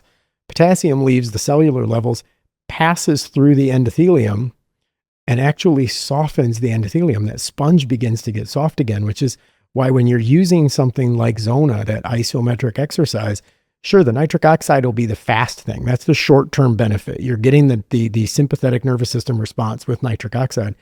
But the potassium release is something that is going to soften the endothelium, but it's over time. Like over weeks of using this device, you're going to get that potassium release that's going to soften that endothelium. What you'll notice is as the cardiovascular system begins to soften and become more pliable, pressure doesn't build up anymore because it's able to expand and allow that to happen. The endothelium functions much like the thermostat in a furnace. Like if the thermostat doesn't function, it doesn't matter how cold it is in the house, the furnace isn't going to turn on because the thermostat is what recognizes that it's cold. So think of the endothelium, a dysfunctioning endothelium functioning like a thermostat is actually that the body knows how to do what the body knows how to do, right? You didn't have these problems. Nobody had high blood pressure at 16 years old because everything functioned normal. We were all, manufacturer settings. Well, over time, stuff happens, and can you reset the body? Yeah, I believe that we can reset most things in the body back to normal as long as we provide the right kind of stimulus. And this is providing the stimulus. It's functional medicine. Chris Motley, I'm sure you know Chris. He once used the phrase that functional medicine is nothing more than reminding the body of what it already knew.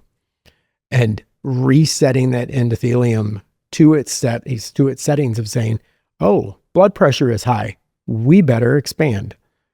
We better dilate. We need to let more blood through. Like if the endothelium isn't functioning, it's as if the body doesn't even know that the pressure is high. So how would it use its own systems to correct a problem it didn't recognize? So we are correcting the recognition software, if you will, like we're rebooting that cardiovascular system. And now it's going, oh my gosh, the pressure's been up. Like how long has this been going on? Why did no one do anything about this? It's just letting your body go back to doing what it already knew how to do at a younger version of you. Wow. Great explanation. You might know that the brain operates in 5 distinct frequencies: gamma, beta, alpha, theta, and delta. And each brainwave has its time and place in the cycle of your day. But sometimes you're not in the state you need to be for the tasks ahead. Now, one of the OG biohacks to transcend this mismatch was called brainwave entrainment. And devices that use this technology have been around for a long time, and I've probably tried them all at this point. The problem is that most of them didn't really work, at least not for long. But there's one way I've found to change my brainwave state immediately and consistently. It's called NewCalm. NewCalm is a unique experience that targets 6 specific brain states, and it's backed by tons of neuroscience. I mean, legit neuroscience. I've been using NewCalm very consistently for the past 5 years anytime I want to drop into a particular brain state quickly. For example, like when I start feeling the onset of afternoon fatigue, I just punch up the power nap settings on my phone, throw on some headphones, and NewCalm gently slows my brain down to alpha and theta waves. And after just 20 minutes, I wake up feeling refreshed and ready to smash the rest of my day. It's no joke, really works. So visit newcalm.com and sign up for their 7-day free trial. When you're ready to join, use code Luke to get 15% off any subscription. That's NewCalm, NUCALM.com. What about people with low blood pressure? Well, so here's what I'm gonna draw a comparison here and say, low blood pressure or high blood pressure are 2 different issues, what's going on there. But our goal is not to lower blood pressure. Our goal is to regulate the cardiovascular system to do what it knows how to do. So high blood pressure is usually why people are using the device. It's usually the reason why people are doing isometrics. It's usually all of those things is related to high blood pressure. When we talk about fixing the cardiovascular system, we're talking about conditioning it. So low blood pressure, it's not going to lower your blood pressure more. It's just going to continue to condition your cardiovascular system. If symptomatically that makes you low, if symptomatically it makes you high, we don't lower blood pressure. I'm never going to make that claim, partially for legal purposes, but I'm never going to make that claim because I think we have a disclaimer on this podcast. It's for entertainment and educational purposes only. Exactly. Well, I'm here to be entertaining and educational. Which is actually true, but it's just perfect. It's funny Perfect. that you have to say that. I'm so careful about that. So the reality is we're not trying to lower blood pressure. We're letting your body get back to what it knows how to do. And if lowering blood pressure is what your body needs to do, we're providing the stimulus to let your body do that. We're just trying to take your cardiovascular system and truthfully, I say that we're reversing time on it. Because if age-related hypertension is what leads to a stiffening of the arteries, and that's what's causing to that hardening, that arteriosclerosis we discussed, if that's what's causing it, then great, then let's remove that stimulus. The stimulus of the hardening needs to go away. And how do we do that? Well, we provide that release. It's that combo shot to the corner pocket again, right? I'm creating a device that's giving biofeedback that is done through isometrics, which is creating muscle stress. Muscle stress is leading to a sodium release. Sodium release is leading to a potassium release. A potassium release is leading to a rehydrated endothelium, which is leading to a recognition software in the body understanding that there's a regulatory problem system-wide. Like tick, tick, tick, tick, tick, tick, I get to my outcome. It's a hack. It's just crazy that something that on its face looks so simple can do all of that. Something so complicated. I think that's the way I had that. Like I said, I had that thing sitting in my drawer. I'm like, I don't know, what's this thing doing? It's so counterintuitive. And it's the reason. From a marketing perspective, and you're a marketing guy, if I was like trying to market Terrible, this, right? I feel like I would have a very difficult time because it's, you get a red light panel or the biocharger. I mean, I have a bunch of great tools in this house. And I mean, you turn them on. It's like, whoa, what's that thing? Looks like it's doing something. This is so simple. And they're also like sometimes a few $1,000s. So they better do something that is, like gets your attention. But they're very much this tab goes in this slot kind of science. Yeah. This is not. And the truth of the matter is that's why, like when we started this conversation, I told you people are like, oh, it's like one of those grip exercisers. Nope. Oh, it's like a stress ball. Nope. Oh, it helps grip strength. Well, yes, but nope. Like I want you to get rid of anything you think you know about what hand grip does. I was on another podcast not too long ago, and it's like, and the host like set this entire thing up, which is why I even asked you before we started talking, like, what's your lead in? Tell me where we're going. Yeah. Because we ended up in this podcast on live podcast stuff, and he's doing this whole thing about grip strength being associated with longevity. And I'm like, like that is true. Like, people with higher grip strength tend to live longer. And I kind of took the conversation and was like, yeah, but that's kind of like an effect of a cause rather than a cause to an effect. Like people with higher grip strength scores, I would arguably say is because they've led to this type of exercise, which has ultimately led them to have cardiovascular fitness, rather than because I have a high grip strength, I live longer. It's more of a, grip strength is symptomatic of something else. Right. And that's why you've ended up with greater longevity. But it's a counterintuitive device. I don't look at it and understand it. And there's no intuition behind it, which is why when I've got the opportunity to, talk to audiences who believe you, I'm like, great, let me talk to you. Like you tell them I'm believable. Because the reality is that I do to give myself a little credit. I have a pretty good bullshit meter. Like, totally. I could do 7 podcasts a week if I wasn't as stringent about what I think would be helpful to people. 100%. I mean, there's so much like shit out there that just is a waste of money and a waste of time. Well, and that's why these long form type setups where we're actually able to sit and have a conversation and explain it. Because from a marketing perspective, man, like you get 2 seconds to grab somebody's attention. And if we're in a fast scroll world. Like I don't get the opportunity to sit and chat about this for an hour with people, unless they're listening to something like this and they're like, oh, wow. And there's an intellectual curiosity that leads them to go, that's interesting. And wow, you unpacked that in such a way that it made sense. And, I know Luke doesn't want bullshit on his podcast. So this must be legit, right? There's that endorsement. There's all of that stuff. And I love getting the opportunity to talk about it because I love things that are counterintuitive. There's part of me that just likes disruptive things.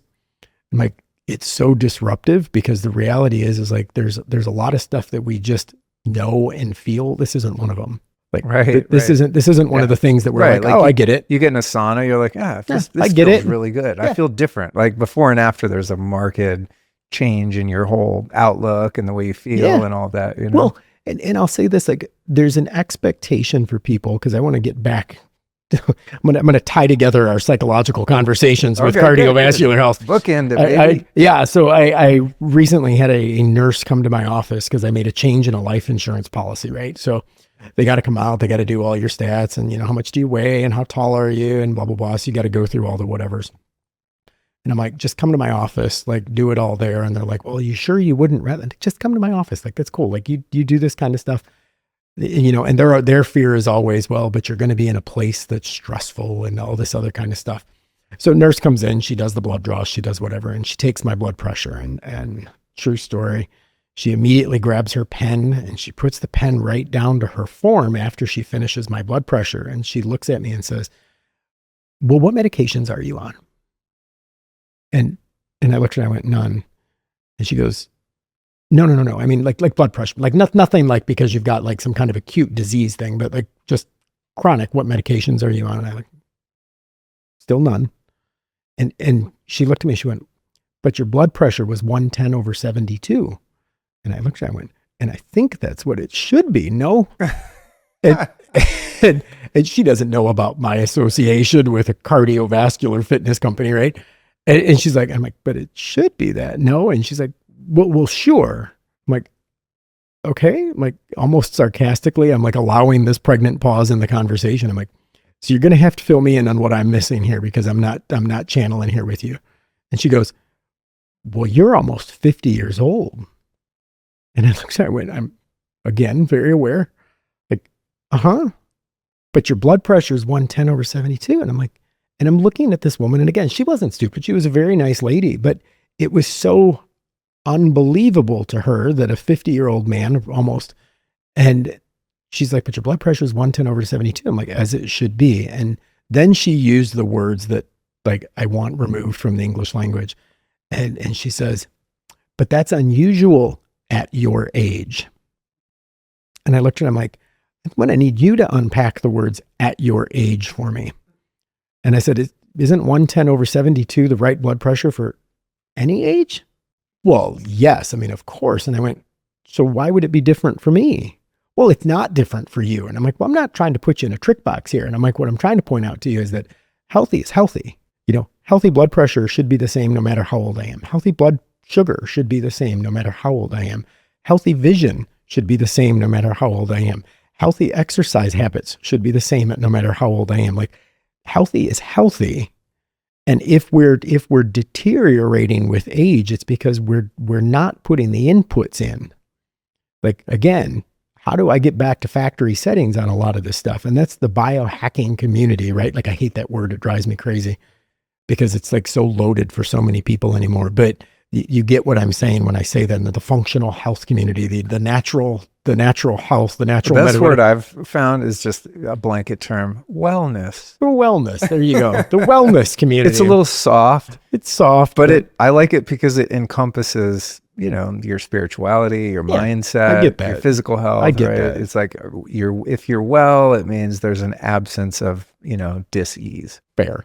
Yeah. And in the wellness community, we're accustomed to understanding that it's like, I need to go figure out what the stimulus is that would lead to the outcome I'm looking for. It's that root cause type stuff. Like, how do I go back to what's causing this problem and then get rid of that? Because if I get rid of it, you know, in this upstream fashion, I don't have downstream consequences, as opposed to constantly dealing with downstream consequences. And I look at the medical community and it's like, you're like little Dutch boy just plugging holes in the dam all the time because you won't figure out what's causing the leak. You know, we're better off figuring out what causes the leak because then you can walk away from the dam for a while. Like, it's okay. There's going to be breakage. There's going to be things that we're all exposed to, you know, environmental toxin. Like, it doesn't matter where you live. There's things that cause damage. We get it. Oxidative stress is coming from us on every angle, but what are we doing to fight against that sort of stuff? And in her mind, at your age, just meant this was normal. I mean, in her day-to-day life, she's dealing with that 46%. She is. Like, that's, and I'm going to say the 46% that we talked about. Of all ages. That's the adult population of all ages, which means so 55, the percentage of 50-year-olds is probably exponentially higher. Yeah. And that is the truth. To her credit, you know. To her credit, it's what she deals with every day in the medical community. Our community in the natural health and wellness space, like, as you said, like, well, your friends are healthy. So are mine. Like, you know, it's like, we're weird.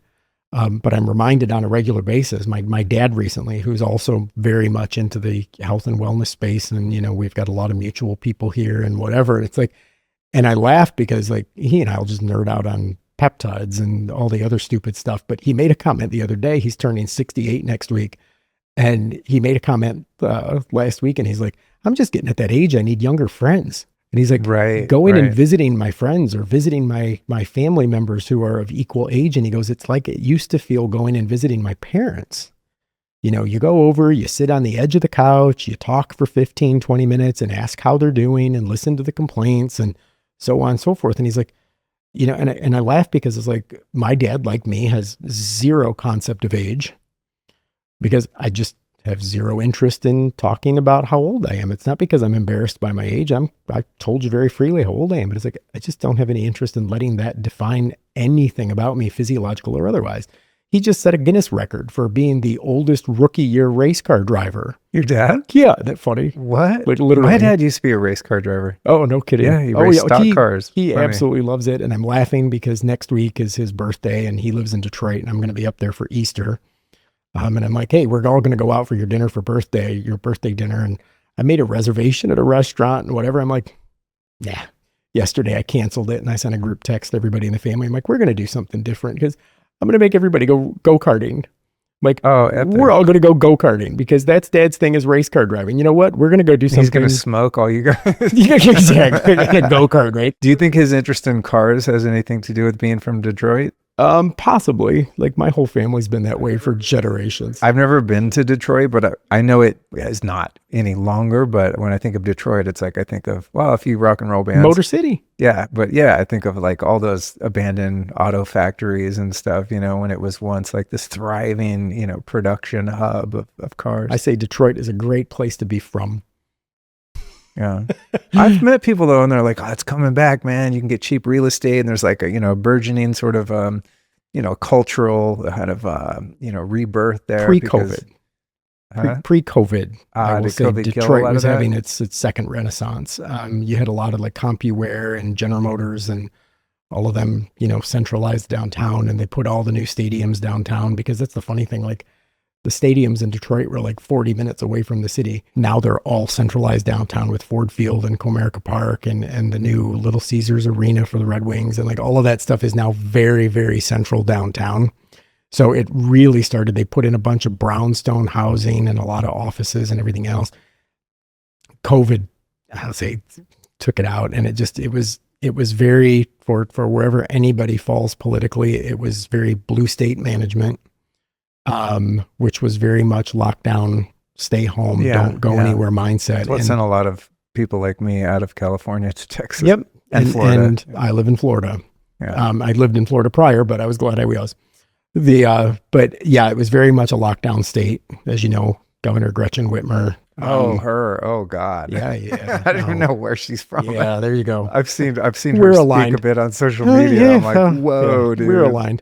But yeah, she very much Dark ended energy, up man. Dark causing energy. causing a lot of that lockdown. And so even friends that I have that work at CompuWare and General Motors and stuff like that, and then Blue Cross Blue Shield, and it's like everybody went home. So it's like all the restaurants downtown died, so on. It's like they're trying to do another, like trying to get that back because people are going back to work now more so. I hope it does, because like when I grew up, Detroit was just a scary place, right? Like that was kind of what it was. But I had one of my best friends growing up's parents were Detroit police officers. So I didn't grow up with a fear of Detroit because I was always around the cops. Like, so it was never a weird thing. Like we'd go to the police station and, you know, go to the gun range down in the police station and stuff. So wow. Detroit was never scary to me, Right. because of that angle. But yeah, Detroit, I don't know if that's where his love for cars comes from though, but my grandfather, great grandfather, they were all crazy car people. Oh, cool. But the point is, 68 means nothing. Yeah. Like he's saying that it's like going and visiting his parents to go visit his best friend from high school. And it's like, and people accept it. And again, I'll go back to the quit speaking negativity into your life. Speak life. Speak life. Well, I like your attitude around that.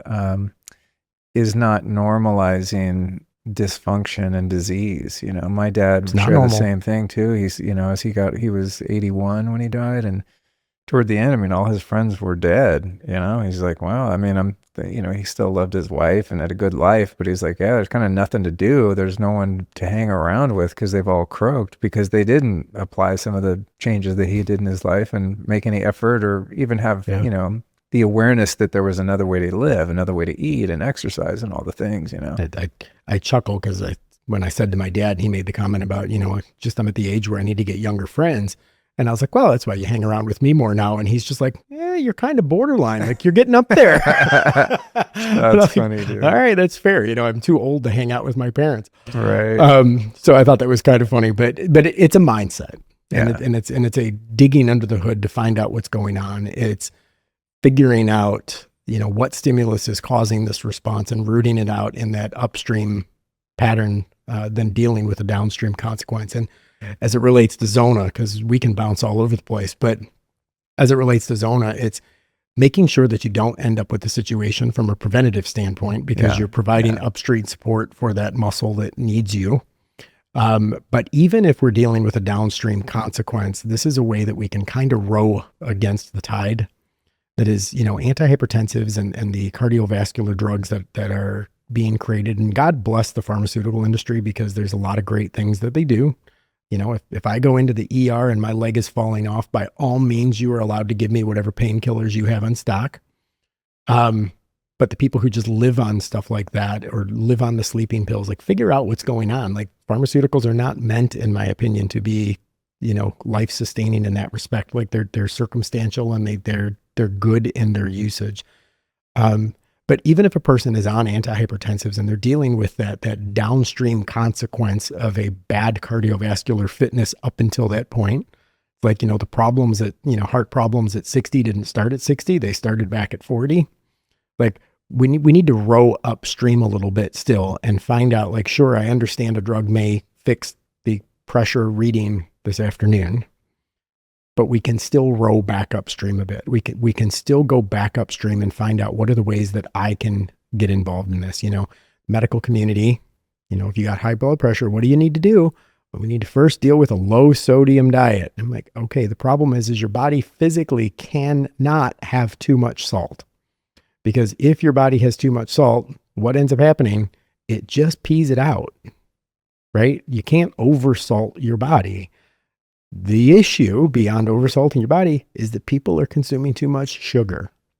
Like, the salt retention is happening. The reason why you're measuring for too much salt is because of sugar consumption. It's not because you have too much salt. But we tell people go on a low sodium diet because that's creating the blood. No, it's because we won't deal with the sugar epidemic that's happening in our culture. Like, deal with the sugar problems. I kind of forgot about that, like, low salt stuff, right? And even thinking about, thankfully in the past few years, unadulterated natural sea salt has kind of, come into trend, where it used to be just chefs knew about it, right? Because of the flavor profile. But my whole life, salt was kind of like white sugar. Like, it was a highly processed, refined version of sodium chloride, not like actual salt as nature designed it. Yeah, it's Morton's, right? Yeah. It's Morton's table salt, and that's what we associated. And then I think they put iodine in it, like iodized salt. It's like, well, if you just had natural salt, it would already have iodine. Correct. We wouldn't need iodine. Yeah. But to that point, though, it's like, we give people this wives' tale kind of advice that's not scientific, but we haven't asked questions. Like, science itself, and I know we all know this, and 5 years ago we all got the lesson in spades, but the scientific process itself is literally asking questions. Like, but there's so much that we just assume we understand, and we never question it. And because of that, it's like we know stuff because just folklore kind of conversations that have taken place over the years. Like, we all grew up in the 120/80 world, right? Well, now it's different. And, oh, by the way, salt is not killing you. Like, or salt is killing you. Oh, and saturated fats. Trans fats. I mean, there's been so many scams. 100%. Think about the food pyramid, dude. It's like, don't get me started. Look at that. It's like, it's actually completely upside down. Completely upside it's down, literally. Crazy. And you know what? And I love that voices like yours, who have audiences that you've built even before all of this is happening. Like, again, I don't care where people are politically. I care a little. But the RFK world right now has opened up so many questions for people. And I think there's so much misinformation that is being questioned all of a sudden. And I would say 5 years ago, we all got a painful lesson in misinformation anyways. And it's like, so this distrust and everything is again, probably creating a bit of a sympathetic nervous system response for a lot of people. But now I'm being told that food pyramid's wrong. And RFK just announced yesterday or 2 days ago or something, that he's going to rewrite the food pyramid. Well, what are you going to change all the textbooks from 7th grade? Like, now we got to redo all of this stuff. And it's like, and people are like, well, that doesn't make sense. What's happening? And we need those voices who are trusted, who are pre-qualified to listeners as, okay, this guy's no bullshit. He wants to hear the answers here. Like, how do we get that information out to even more people from credible sources? Because I think people are looking for those true norths and trying to find out what is real, what's not real. Like, because bullshit meters are going off left, right, and center right now. And it doesn't matter what news network you're listening to, they're all going off everywhere. And I think people are looking for real stories. They're really trying to find that stuff out. And I think that's where we are. Like, yeah. I mean, that's part of my job. It's funny with Bobby Kennedy, you know, he was on the show a few years ago now. I think it was in mid 2020. And, I've always admired his work so much, and I was very hopeful, as I think many people were, when he got involved in government. And I forgot what happens when people get involved in government. A couple days ago, he tweeted something, and I'm like, this had to be an intern or something. Like, where's the retraction about, MMR vaccine is like the best defense against measles? And people are like, I don't know if you've seen this, but people are completely shitting themselves now. Understandably so, because it's such a 180, and it's so interesting what happens when someone who was formerly seemingly of integrity gets involved in politics. And of course, there's things going on behind the scenes we have no idea of. Right. But I think as positive as things are, it's like we take a few steps forward and then a couple steps back, you know? So I just want to create more awareness, right? So people that listen to this show on a regular basis are going to be totally on board with most of what we talked about and get it. But my goal is to reach new people who are like, what? Yes. I'm on this medication. You mean there's another way to go? Yes. Boom. That's the person that I really want to, hopefully impact, right? Or someone, as I said earlier, that shares it with their parents or something like that, where you can like turn the ship around for someone just by giving them new information. Correct. You know, because they're just going with whatever information they had, which might have been fraudulent information.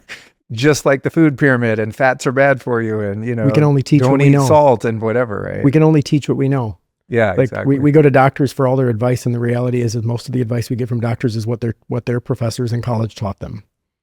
Right? Like that's all we can do. I actually spent most of my career prior to doing what I do now as a college professor. And oh wow. Yeah. So like I spent most of my career in higher education, and I would literally start classes by telling my students, I said, I'm going to make a couple of disclaimers before class begins, put my disclaimers on the podcast.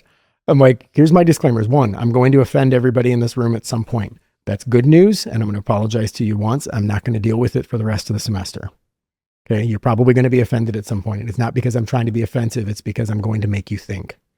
And sometimes when we think, that's actually really hurtful to us because it challenges what we already believe. And I don't care what you believe. I'm going to challenge you on it. And one of two things are going to happen. You're either going to become more resolute in your belief system, which is a good output, or you're going to realize you were wrong all this time, which is a good output. So challenging your belief systems only has good outputs. Yeah, but in today's world, man, especially in the universities, we have this words are violence concept. Yeah, I can't. Oh my God. And I would tell them, I'm like, that's the your one thing. Words are hurting me. What? You're hurting yourself. Ask yourself why that the is. meaning you're creating out of a sound that just came out of someone's mouth. It's crazy. So people are too goddamn sensitive. I can't even anymore. I'm Gen X, right? If I'm 54, I don't know what I am, to be honest. I think you. maybe I'll be 50 in a couple of months. Gen X too? Is that Gen X? I don't know the gens. Anyway, I don't know. My generation, of course, is the best of all time. But I don't know. I'm like from an era where you can choose whether or not you get emotionally impacted by someone else's sounds. Yeah, it's past me, and I'm past even. Not that it doesn't get me. Every once in a while, someone will troll me, and I feel my ego flare up a little bit, and I go, "Dude, what they think of me is none of my business. Whether they worship me and think I'm the greatest thing ever, or they think I'm a piece of shit. It's literally don't read it. It says nothing about me. It says everything about their absolutely consciousness, and they have every right to and their free time. They have every right to feel however they feel. But it's like, and I would tell them, like, you're going to be offended. I said, and the second thing is I had one particular class, and this you're going to find this hilarious. I was that professor. I was like, every test is a take-home test. Part of a take-home test is you obviously have your book because I can't police you in doing that. I don't care. Take it home this Saturday. Bring it back next Saturday. That's how you get graded. Like, because here's the deal. I'm going to spend the 4 hours a week I get with you trying to get you to think. Because I don't care that you memorized what year Sorbonne-Oxley passed. Like, I don't care. We live in a world that it's in your pocket. Like, you can look up any amount of data on your pocket just by grabbing your telephone. I don't need you to come to class to memorize. I need you to come to class and learn how to think. I need you to come to class and learn how to memorize, or not memorize, but be able to challenge your own belief systems. I'm like, and if you want to take your test home and go read all the answers, I said, I will guarantee you at the end of the semester, I will pass out 60% of the class will get A's, 40% of the class will fail. Mike, the reason is because 60% of them understood that all I have to do is go home and look up all the answers in the book and I can turn in a test. And the other 40% will just not do it. Like, I'm not going to quiz you on memorizing. I want you to think. And I think, when you mentioned like the Bobby Kennedy stuff, it's like, I believe, I agree with you. Like, people get weird in politics. Sometimes all of a sudden I'm watching it happen right now with Ben Shapiro. I don't know if you follow Ben Shapiro at all. I know the guy with the big eyebrows. Yeah. And he's like suddenly taken this twist lately that has completely shocked me. And I'm like, that's interesting. I'm like, well, rather than just being like, wow, I disagree with what you're saying. Like, how about if I go, what caused you to change your story on some of this kind of stuff? Like, what made you think differently? Or why do we disagree on this topic? We normally agree on so many of these other ones. Like, what's going on? Like, take that data, figure out what's going on there, challenge it. Because, with the Bobby Kennedy example, like, yeah, maybe somebody got corrupted in politics. Maybe it was an intern. I don't know what the reasons behind all of that stuff are. I'm just happy that people are asking the questions. Totally. I'm just happy that people are asking the questions, because my health, and this is, always my takeaway from anything, my health and my longevity is zero other people's responsibility than mine. And only one person pays the price if I do it wrong. Yes.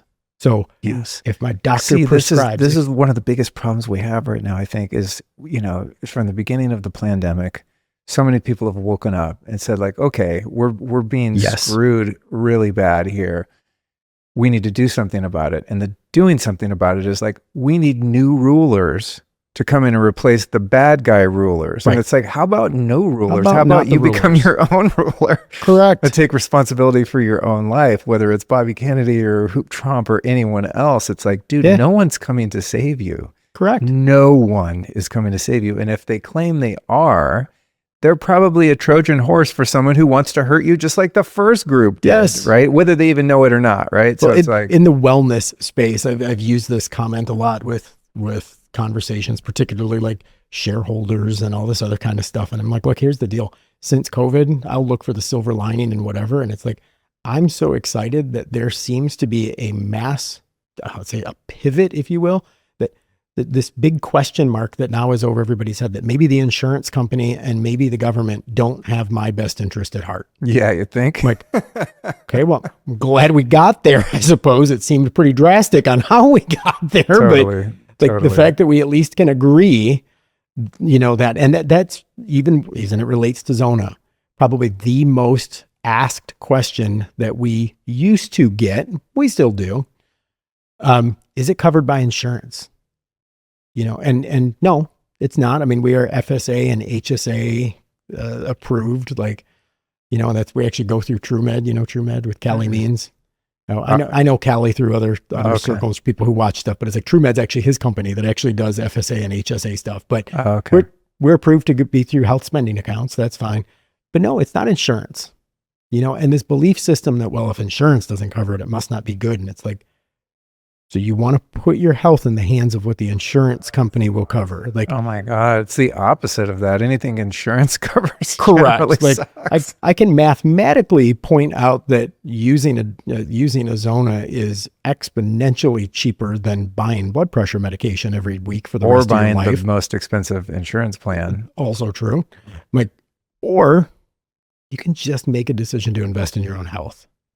Like the stuff that's best for you is probably not the stuff that the government's promoting. It's probably not the stuff that the insurance companies provide. No, make a decision, make it independent. Like there is that big question mark that's over people's heads right now. And as I said, like even speaking to shareholders, I'm like, I hate how we had to get there, but people are now starting to come to the realization that my health is only my responsibility. What goes in, my fault. If I'm eating processed food, not Frito-Lay's problem. That's on me. Like Totally. we can sit and argue about all the food dyes, and I understand the consequences of children being marketed to, and I'm 100% on board with knocking some of that nonsense off, and I'm with all of the changes, but they shouldn't have to be government mandated, because to your point, we're just asking for a different king. Like, how about if we just didn't have a king? Well, also it's kind of, it gets into anti-free market too. Yes. Like we need a free market. That's what brings about new ideas and innovation, right? Mm-hmm. The more restriction you have, the less innovation. So to me, the answer is not like make red food dye illegal. Right. It's just create transparency so that if a parent's buying their kid that cereal, they know it causes cancer and they can still decide to do it or not, right?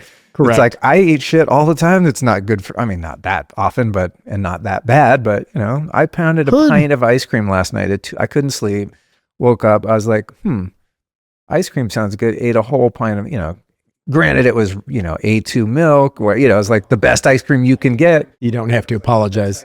I ate Pringles for dinner yesterday. Okay. You don't need to apologize. I was stuck in an airport. And I'm eating it and I'm like, I'm feeling guilty. And I go, no, man, don't do a double jeopardy here. Like actually enjoy it. And I rolled with it. But it's like, I know if I am harming myself, like I'm doing so voluntarily. I like I'm opting into that with an awareness of what I'm doing. Right. Absolutely. Now, would I have eaten, I don't know, like some MSG Doritos or Pringles? Probably not. I don't care how hungry I'd be. Like there's a certain line that I won't. I broke the rules. I know. I won't generally cross, right? Or MSG. I mean, some of this aspartame shit like that, right? But I think it's like all we can really do, advocates like us for you know, wellness and well-being and all of that, is just share information and just leave it up to people to make decisions for themselves. And it's like each little incremental move any one of us makes toward a better choice has a huge impact down the line. You're talking about incremental better choices for the course of your, you know, 80, 90, 100 years, right?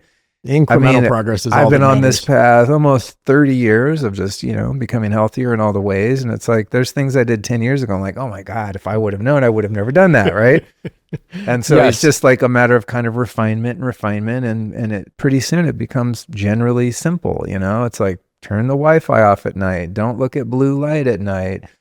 Just basic stuff that sounds complicated and like a pain in the ass in the beginning. And then eventually it just becomes how you live. There's just certain things you eat, certain things you don't eat, and you kind of hold it loosely and find a happy medium. 100%. But I'm not looking for Bobby Kennedy or anyone to come save me. Oh, sure, give me some information, but like, it's up to me to make the choices for my life. It's not up to the government to tell me what to do with my body or my life or anything else. Well, and again, I'll go back to we're in total alignment on all of that, I think, obviously. But it's a matter of, give people information, get the message out there that people can do it. But more than anything, I always say that my message, I say Socrates used to call himself the gadfly of Athens. And the gadfly is like that little fly that's always flickering above a horse that makes his ear twitch even when he's sleeping. Oh, yeah. And it's like, and he used to call himself the gadfly of Athens because it didn't matter how comfortable the place ever got in their complacency. He was going to constantly antagonize to make them see all of the things that could still be different. Like just, it doesn't matter how comfortable we get in our lifestyle. Like people need challenged, a constant challenge of, you know, why are you doing this? But why are you doing this? And I laughingly, like we look back at our past, I'm like, I was totally that kid, but why? But why? But why? And it's like, and I remember as a kid being told, because sometimes it's just like that. And it's like, that was never okay for me. Like I needed to ask why, because I want to reverse engineer and unpack and take it apart because I want to know what's going on there. And it's like, and when it comes to something so substantial as our health, like You get one shot here, right? And the consequences are pretty permanent. Like, what is it we're doing? Like, how do we continue? How do voices like yours just continue to challenge people? Like, continue to ask the questions. Continue, as you said, 10 years go by, you can only teach today's knowledge. Like 10 years from now, we're probably going to both be looking back at this podcast going, what in the hell were we even thinking right now, right? Like, but probably not entirely. But the truth of the matter is like, we're going to just have 10 more years worth of knowledge and experience, and 10 more years of science, and 10 more years of learning, and 10 more years of health issues, and 10 more years of processed foods. 10 more years of unlearning too. 10 more years of unlearning. I think that's a lot of it, right? Is like, yeah. That's why I like to, always talk about holding ideas loosely, because there might be something about which I'm so certain today, right? I'm so committed to it. And that's going to actually trap me in something that could be either erroneous or just a limited point of view, right? So it's like being open-minded to me is kind of like, it's like a saloon door, right? It swings both ways. I can let new ideas in. That's important to be receptive, right? And open-minded. But part of the open mind that's so critical to me and my own experience is being willing to let go of things that I was grasping and clinging to that might not even be wholly wrong, but there's more to the story. Correct. And I think obviously you and I share, I want to know as much of the whole story as possible, and be willing to let go of whatever isn't serving me. Yes. God damn. I had no idea this was going to be such a deep and beautiful conversation.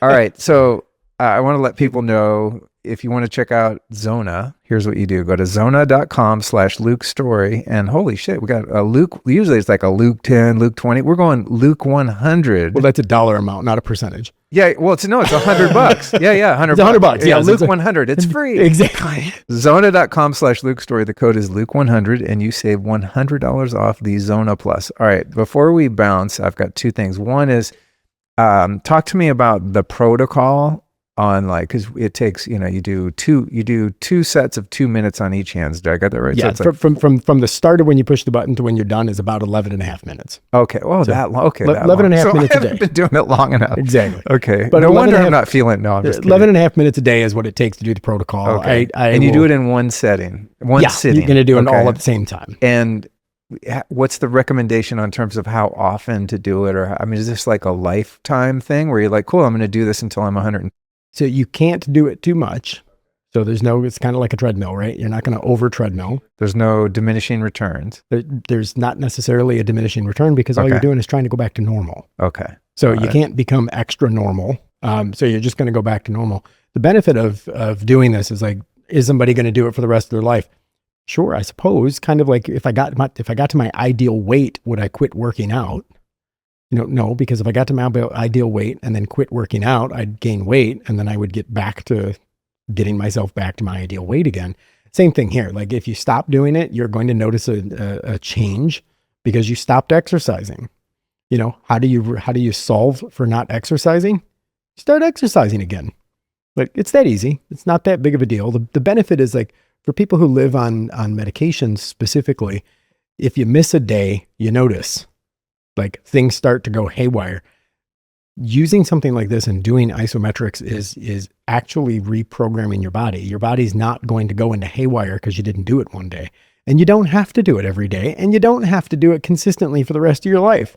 Like, most people do it for 6, 8, 4 weeks, somewhere along those lines. They start to see the benefit. They continue doing it for a while. They go on vacation. They forget it at home. Doesn't matter, because ultimately things are probably running pretty normal at this point. Over the course of a few months, things start to move around again. They're like, oh, where did I put that thing? They bring it back out. They use it again.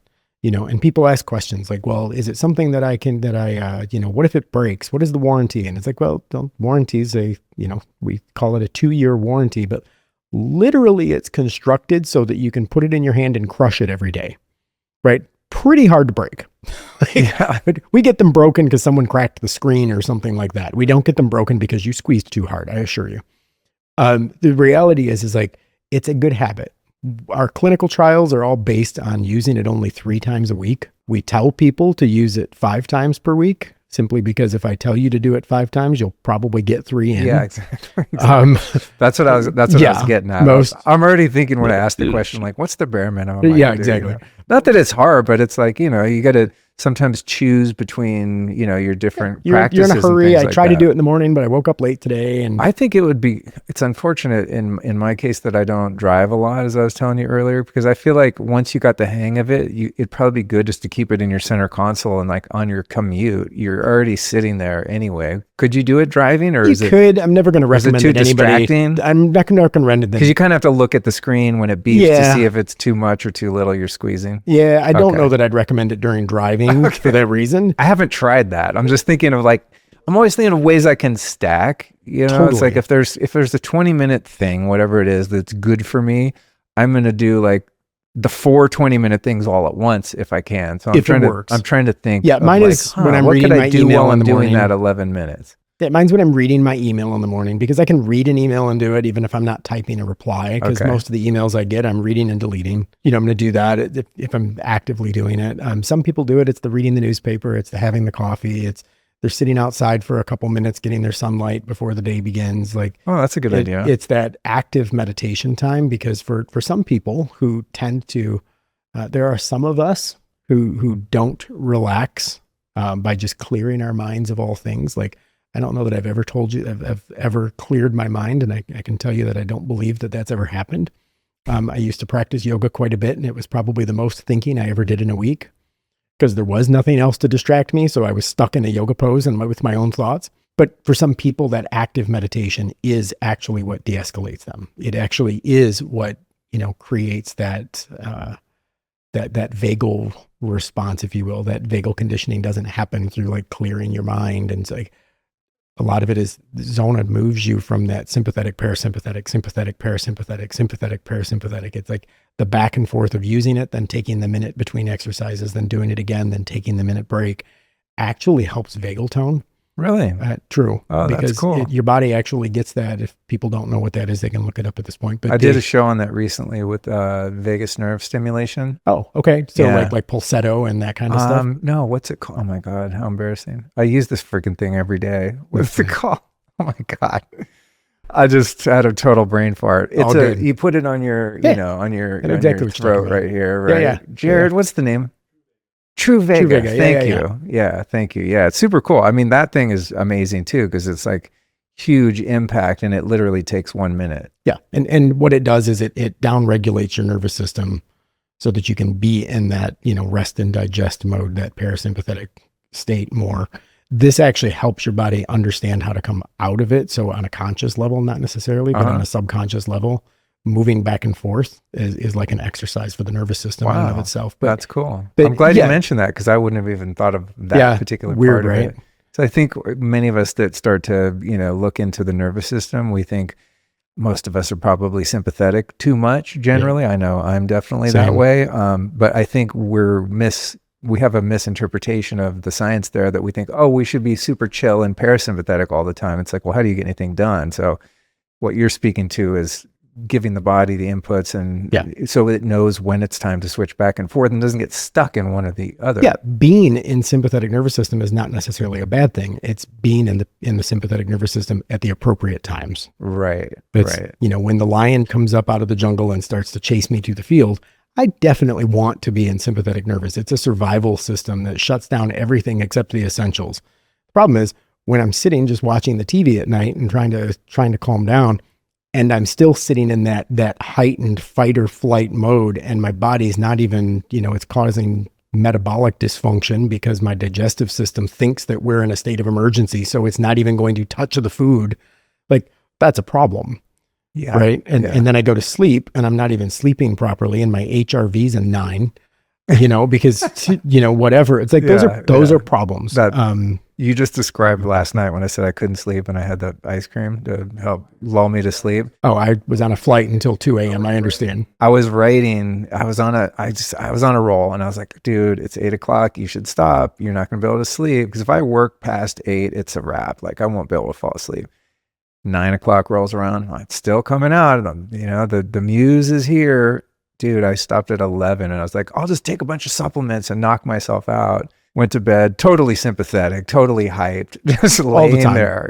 My mind's just going on and on and on. I was like, God damn it, when am I going to learn? But anyway, it's for the greater good. But to your point, being stuck in sympathetic is very disruptive to life. And the thing is that a lot of people don't know, but something that I love is like, we don't even have a complete understanding of how this type of stuff, and I'm pointing at the Zona and saying like, sure, it helps with sympathetic nervous system. Yes, isometrics will lead to regulation of blood pressure, potentially FDA.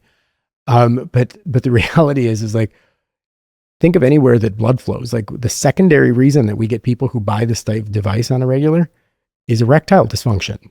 Oh, really? Yeah. Like we don't talk about it funny. all that much because we should have started with that, dude. I mean, we started with generosity. Well, actually, that makes sense with the nitric oxide. Yeah, nitric. Piece, it's all blood flow. Yeah. Like, I mean, that's what the Viagra and all those things work with, right? 100%. Yeah. Like a friend of mine took it once. That's how I know. Yeah. It makes sense. I would never need it. Any questions? I got a question for a friend. Those poor guys.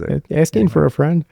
But the reality is like the idea that if it's a blood flow problem, then fix it with blood flow. Interesting. That's the answer. You know what else works for ED that I didn't know? Did your friend tell you about this? Hyperbaric chambers. Oh, hyperbaric's amazing. And I honestly didn't have that problem, but I was doing hyperbaric for brain function. It's okay. We're safe here. Yeah, let's just keep that between us. And then I started noticing that response, and I was like, "What?" I asked my friend Dr. Scott Schur. I was like, "Dude, is it? Why am I? Scott's great. Getting excited in the hyperbaric there, and I'm all alone. No one can join you in there." And he goes, "Oh, dude, I mean, this is like the number one natural treatment for erectile dysfunction because of the blood flow. Hyperbaric is incredible for so many reasons. So many cool things out there. So many cool things you wouldn't know about unless you." Right. Curious. And then it's that accidental discovery again, right? Yeah, like totally. I was trying to do this and then all of a sudden that, and then you start leading down that path. And, I'll go back and put on my marketing hat here real quick and back to the basics and say, every time I'm working with a client, particularly those that actually are here in the health and wellness space, like the founder's story, I laughingly say that I can write that page on their website like a Mad Lib, because the Mad Lib on so many of those stories are, I was struggling with problem, fill in the blank, and nobody in Western medicine could seem to come up with a solution. They told me fill in the blank, but that wasn't good enough, and I went on a journey to find out how I could solve this problem myself. Those are like those ads I get fed on, like those on YouTube, right? Totally. Yeah. And it was like I said, I'm like, who falls for these? And every once in a while, I'm like, God damn it, I have and that problem, and I click on it, and they're true, and they're and the thing is like knowing all the founder stories, and it's like I told you, like I know most of your guests, and it's like, and they're telling the truth, like it really is their story, and it's their passion. And it's their passion because they had a scarring issue and they needed skincare. They had a mineral deficiency, like all of the things all. Dude, I just thought of a genius marketing idea in terms of the Zona and erectile dysfunction. I know you don't market it toward that, but you could call it the Bona Zona. The Bona Zona. Boom. Get into the Bona Zona. Somebody on my team listening, please go check for the URL bonazona.com. All right, dude, we got to get out of here. I got one last 3-part question for you. Who have been 3 teachers or teachings in general, philosophies, books, people that have influenced your life in a positive way? So you're back to generosity on me. I like it. I like it. This is a mentorship moment. Well, this is tough because anybody I put in there is going to have to compare. Because I mean, I've got to put Jesus in there. That's just a no-brainer right at the top, right? But if I were to pick 3 people who were non-deities, I'm going to say I had a mentor one time professionally who challenged everything I ever believed. His name was Neil Yawn, and he was a COO of a company I worked for years ago, and he was Master Yoda. And I absolutely loved that because he was someone I knew who spoke life and at the same time challenged every single thing I ever thought. I'm going to say that I love the teachings, but maybe the inspiration of Dietrich Bonhoeffer. Who I think is not familiar. Oh, really? You've never heard of Bonhoeffer? No. Oh, he actually was killed in a Nazi concentration camp, but I want you to look up his stuff. He was an incredible human being. Well, someone will, because it'll be in the show notes. Funny enough, lukestory.com/Zona. I just heard that there was a movie that came out about him. Do you know the name of that movie off camera? I think it's called Bonhoeffer, but incredible. There's an author by the name of Eric Metaxas who talks about him, and I'm going to recommend to you because in the book Radical Generosity, I actually talk about some of his life. Oh, cool. And I'm going to go crazy and say that those people, like one is a person I really know, another one is someone who through his tenacity and fight. But I'm going to actually end with, I'm going to say Mother Teresa. And the reason I'm going to say that is because I don't understand her, because I don't think we could be any different in terms of human beings. And I love learning from and challenging myself with people who are different from me. Beautiful. There you go. Awesome, man. Thanks for joining me today. Appreciate it, buddy.